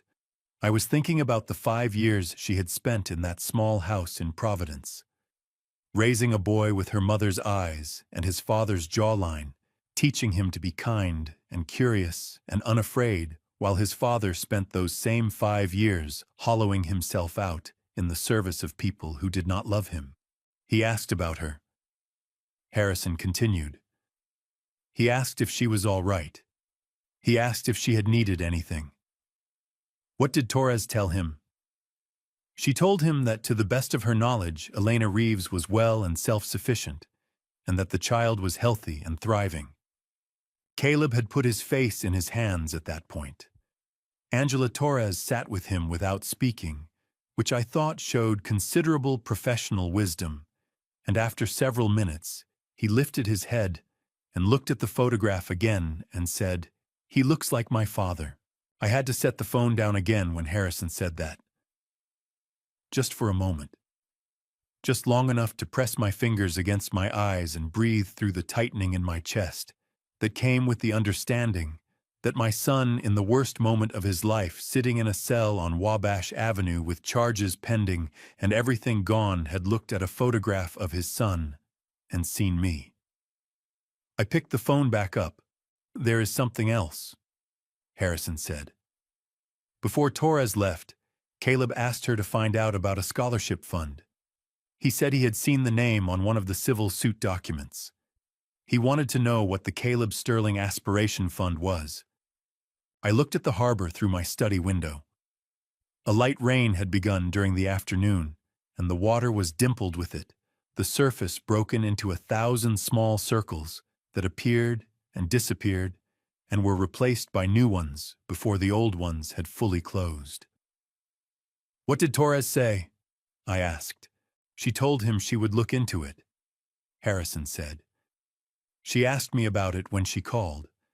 I gave her the basic information, the fund's purpose, the beneficiaries, the annual disbursement schedule." He paused. "I also told her about your visits, the annual ones." "All right," I said. "Arthur," Harrison said, and his voice was careful. "She said that when she told him you visited the scholarship recipients every year personally, he asked her to stop. He said he needed to be alone for the rest of the afternoon. She honored that. I understood why. There are things a person needs to sit with in private realizations of a particular size and weight that cannot be processed with anyone watching. I had sat with enough of them myself to recognize the shape of one from a distance. "Harrison," I said, "tomorrow morning after the bail hearing, whatever the outcome, I want you to send Caleb one more document." "Which document?" "Stianimam. The founding charter of the scholarship fund," I said. "The original, the one with the date on it. I want him to see when I established it. The same night you called me about the reputation protection agreement," Harrison said quietly. "Yes," I said. "Exactly that night." There was a pause, and then Harrison said, "You want him to understand that you were building something with his name on it at the same time you were building the case against him." "I want him to understand," I said, "that I never stopped being his father. Not for a single day. Not even when I was doing what I had to do." Harrison said he would have it sent first thing in the morning. We ended the call, and I sat in my study as the rain moved across the harbor, and I thought about a boy in a red sweater standing at the water's edge, and about his father sitting in a cell 2 miles away, holding a photograph he did not know existed until today, and I felt the distance between those two things, like a physical weight across my shoulders. I established the Caleb Sterling Aspiration Fund on a Tuesday evening in October 10 years ago, in the same hour that I called Harrison Pike for the first time about the reputation protection agreement. I want you to understand the sequence of that evening, because the sequence matters. I had just gotten off the phone with Harrison after hearing the first bank notification. I had just confirmed for the first time that my son was stealing from me with the systematic patience of someone who believed he would never be caught. I had just made the decision to let him continue to document rather than confront, to build a case rather than have a conversation that I already knew in the part of myself that had been reading people for 40 years would change nothing. And then I sat at my desk in the silence after that call, and I thought about what it meant to have a son. Not what it meant legally or financially or in terms of succession planning. What it meant in the simplest, most irreducible sense. That there was a person alive in the world who carried your name and your blood and the shape of your hands, and that whatever he became, whatever he did, the fact of him was permanently woven into the fact of you. I could not save Caleb from what he was becoming. I understood that with a clarity that was like the clarity that comes after a fever breaks clean and cold and absolute. But I could take his name, the name Sterling, and do something worthy with it. I could make sure that somewhere in the world, that name meant what I had always intended it to mean when I gave it to him.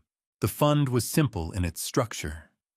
Each year, 10 scholarships were awarded to students from Baltimore's shipbuilding and maritime communities. The children of dock workers, welders, engineers, the trades that had built this industry from the waterline up.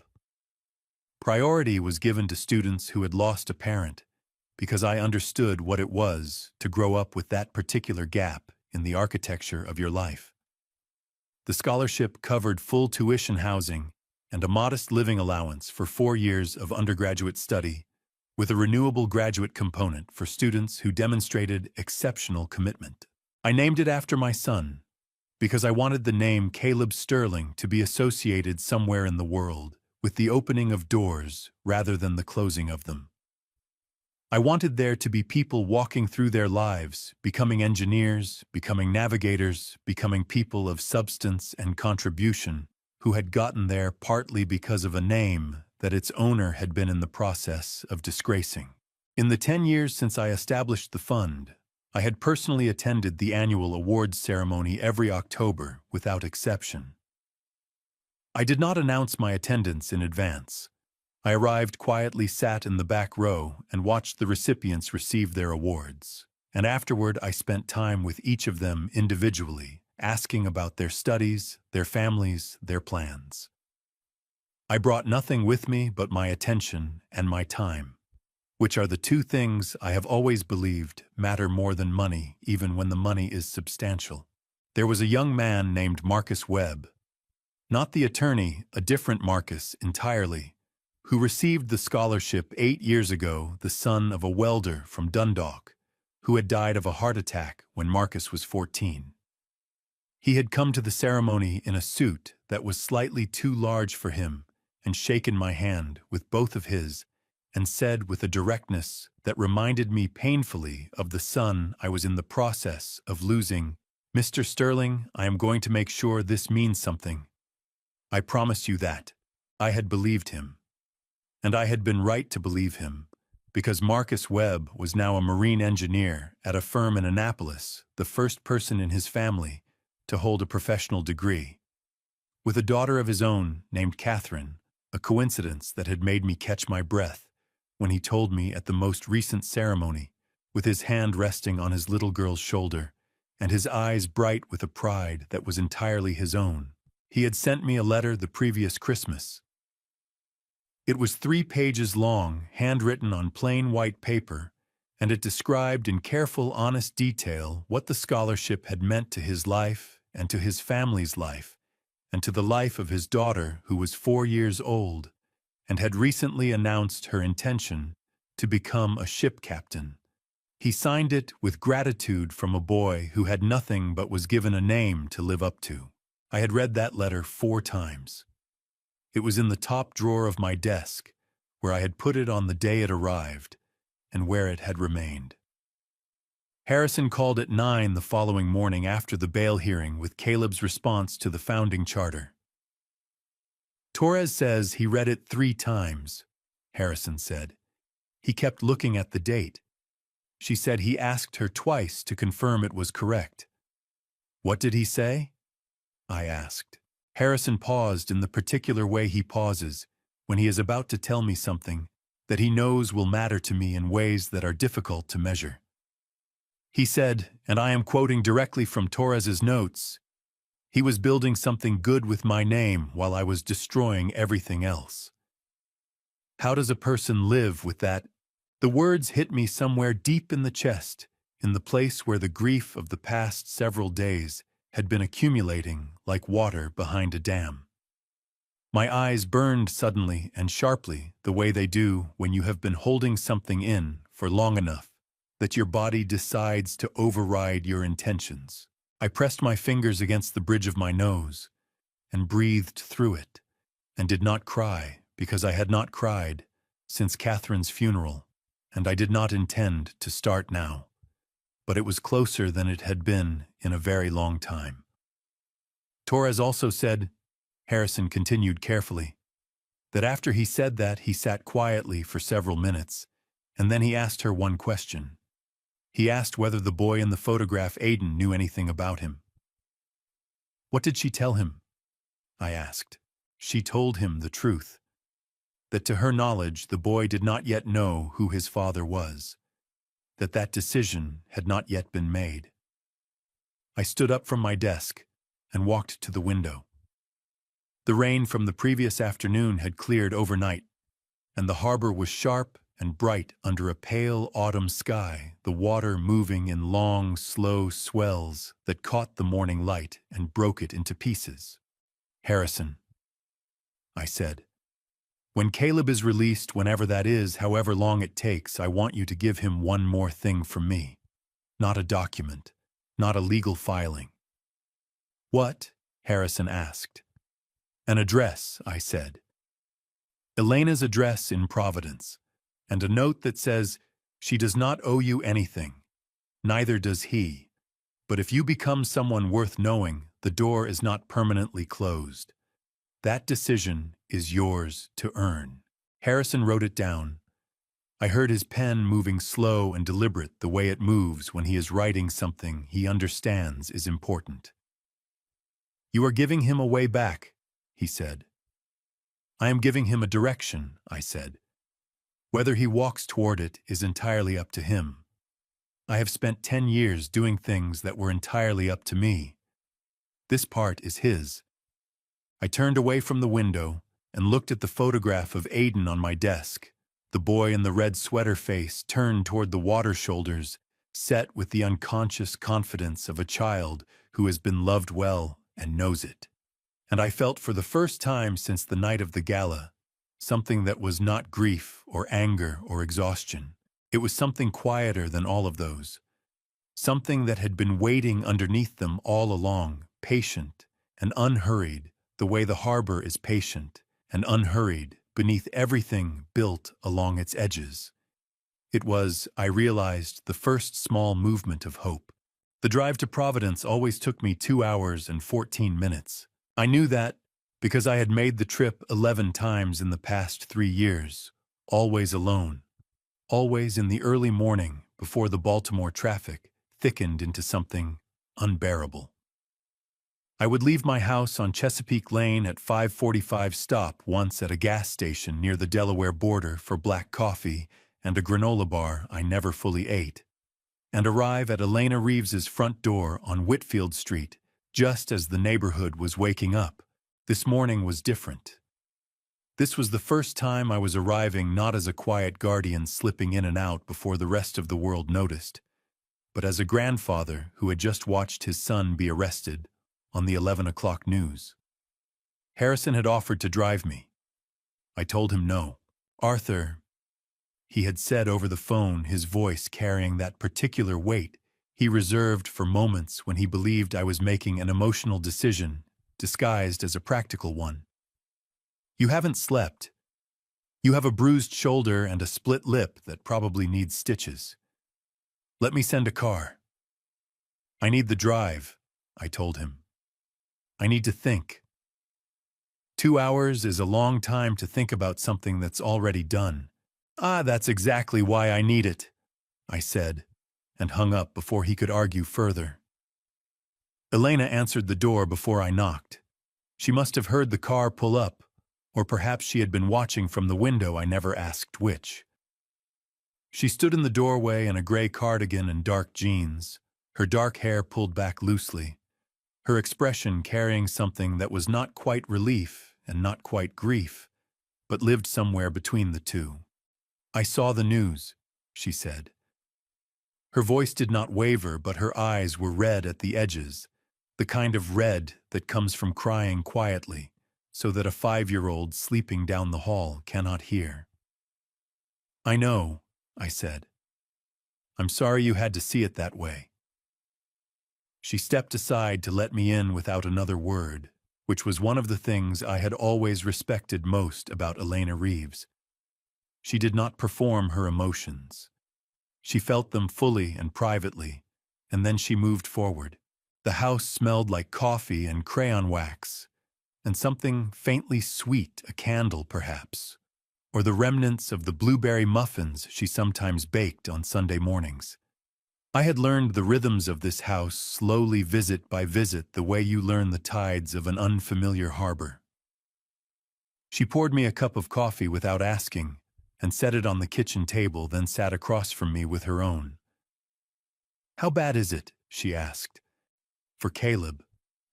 I wrapped both hands around the mug. "Bad enough that it will take years to untangle. The civil suit alone could take 18 months. The criminal charge—" I paused, choosing my words carefully.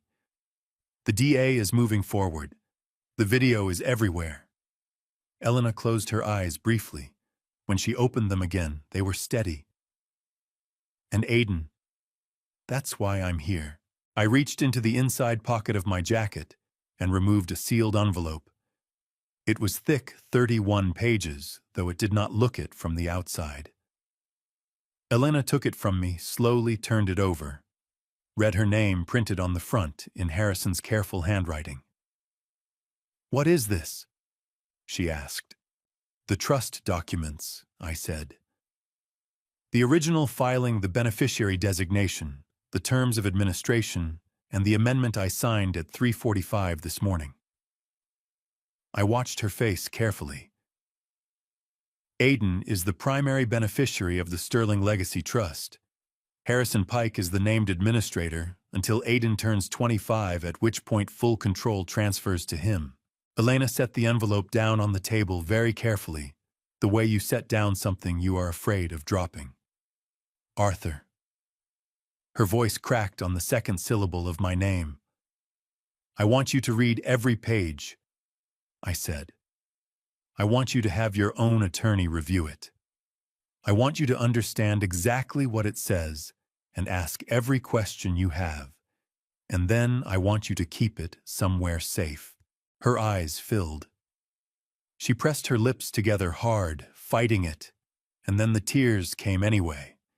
Not in sobs, but in a slow, quiet flood, the kind that happens when something you have been bracing against for a long time finally does not arrive the way you feared.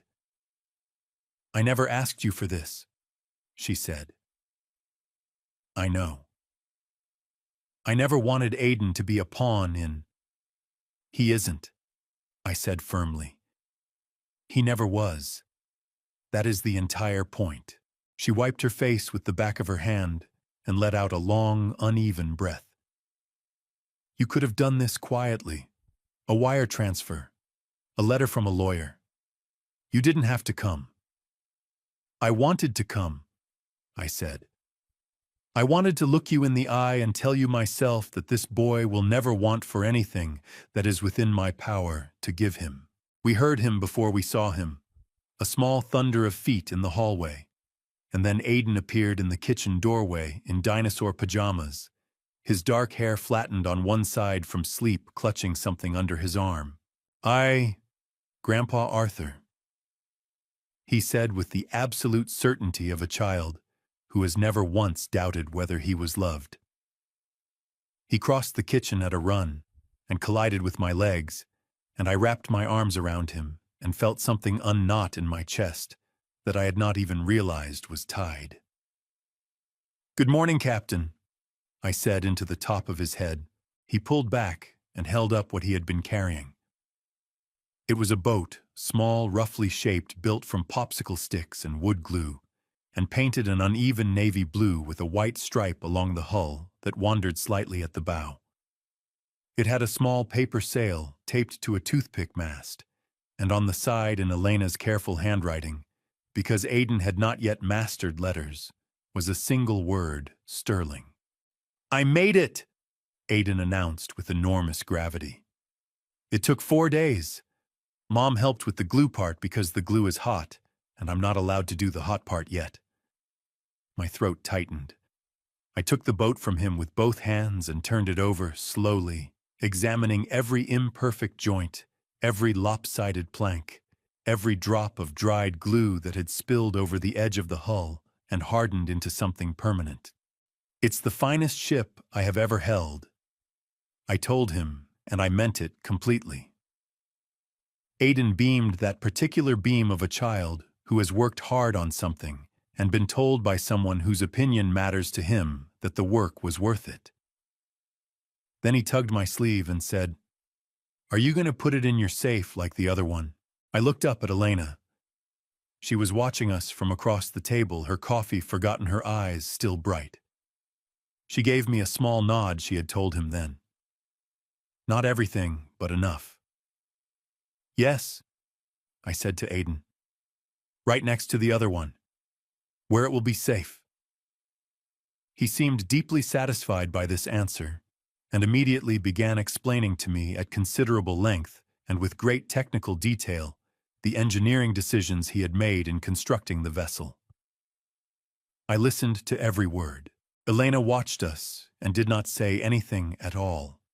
She did not need to. Some things do not require words to be fully understood. I left Providence at noon, the popsicle stick boat, wrapped carefully in the cloth I kept in the glove compartment, an old habit from the dock years when there was always something fragile worth protecting from the weather. The drive back was quiet. The coffee Harrison had warned me I needed was cold in the cup holder. The Delaware border gas station appeared and disappeared in the rearview mirror without my stopping. I thought about a 5-year-old boy in navy pajamas who named his boat Sterling without being asked to.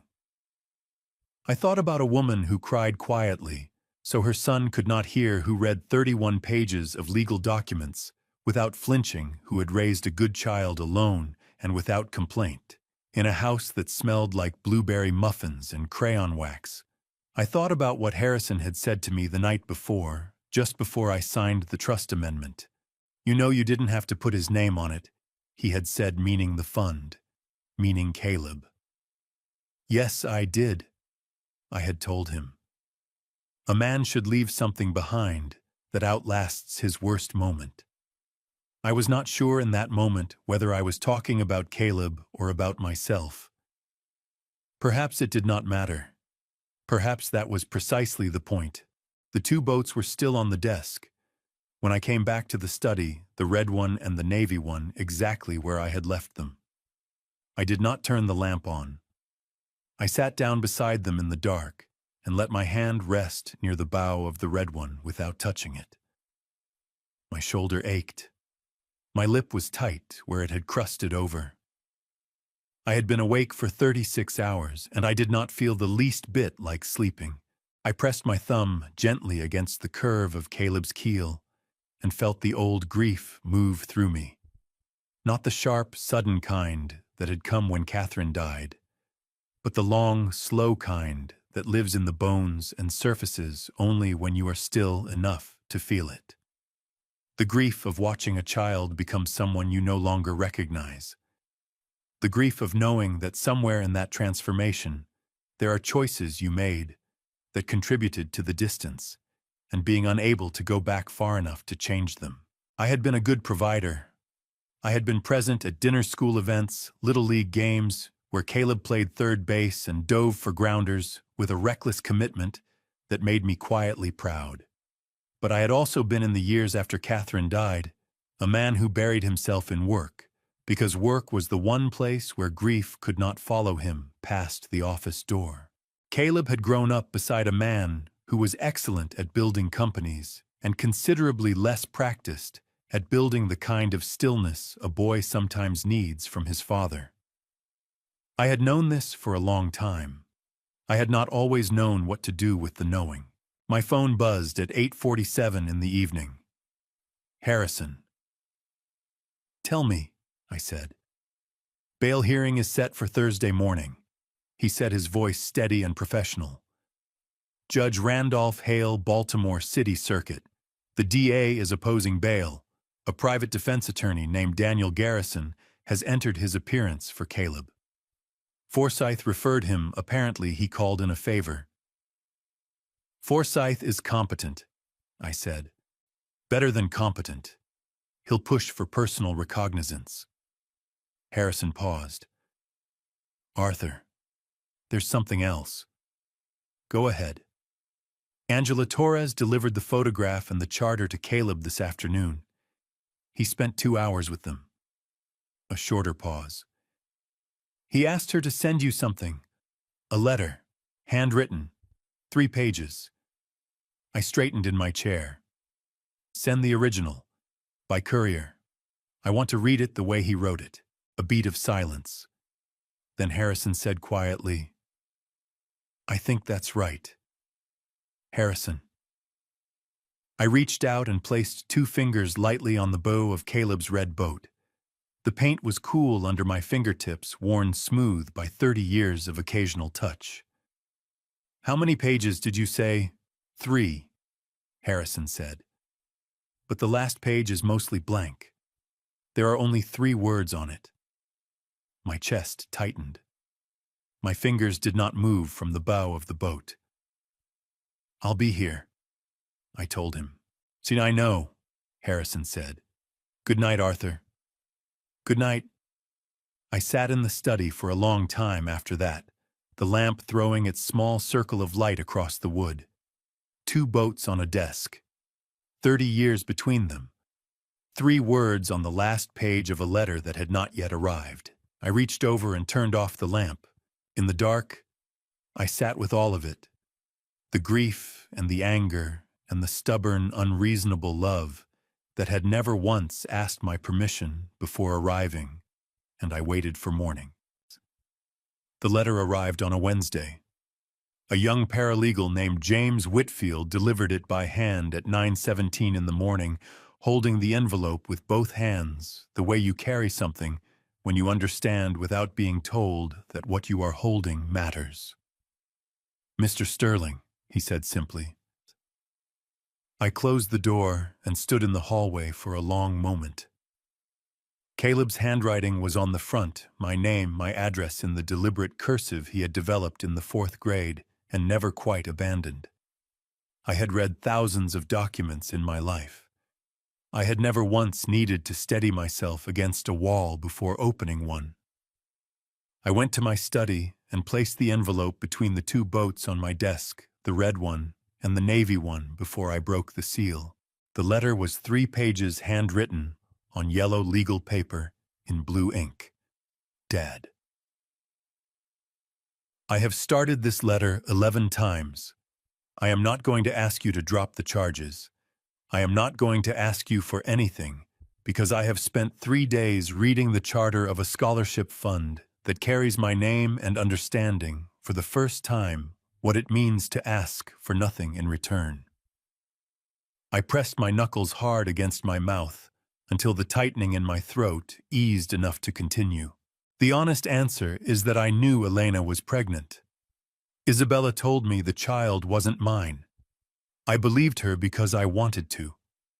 I told myself it was a clean break. I told myself Elena would be fine.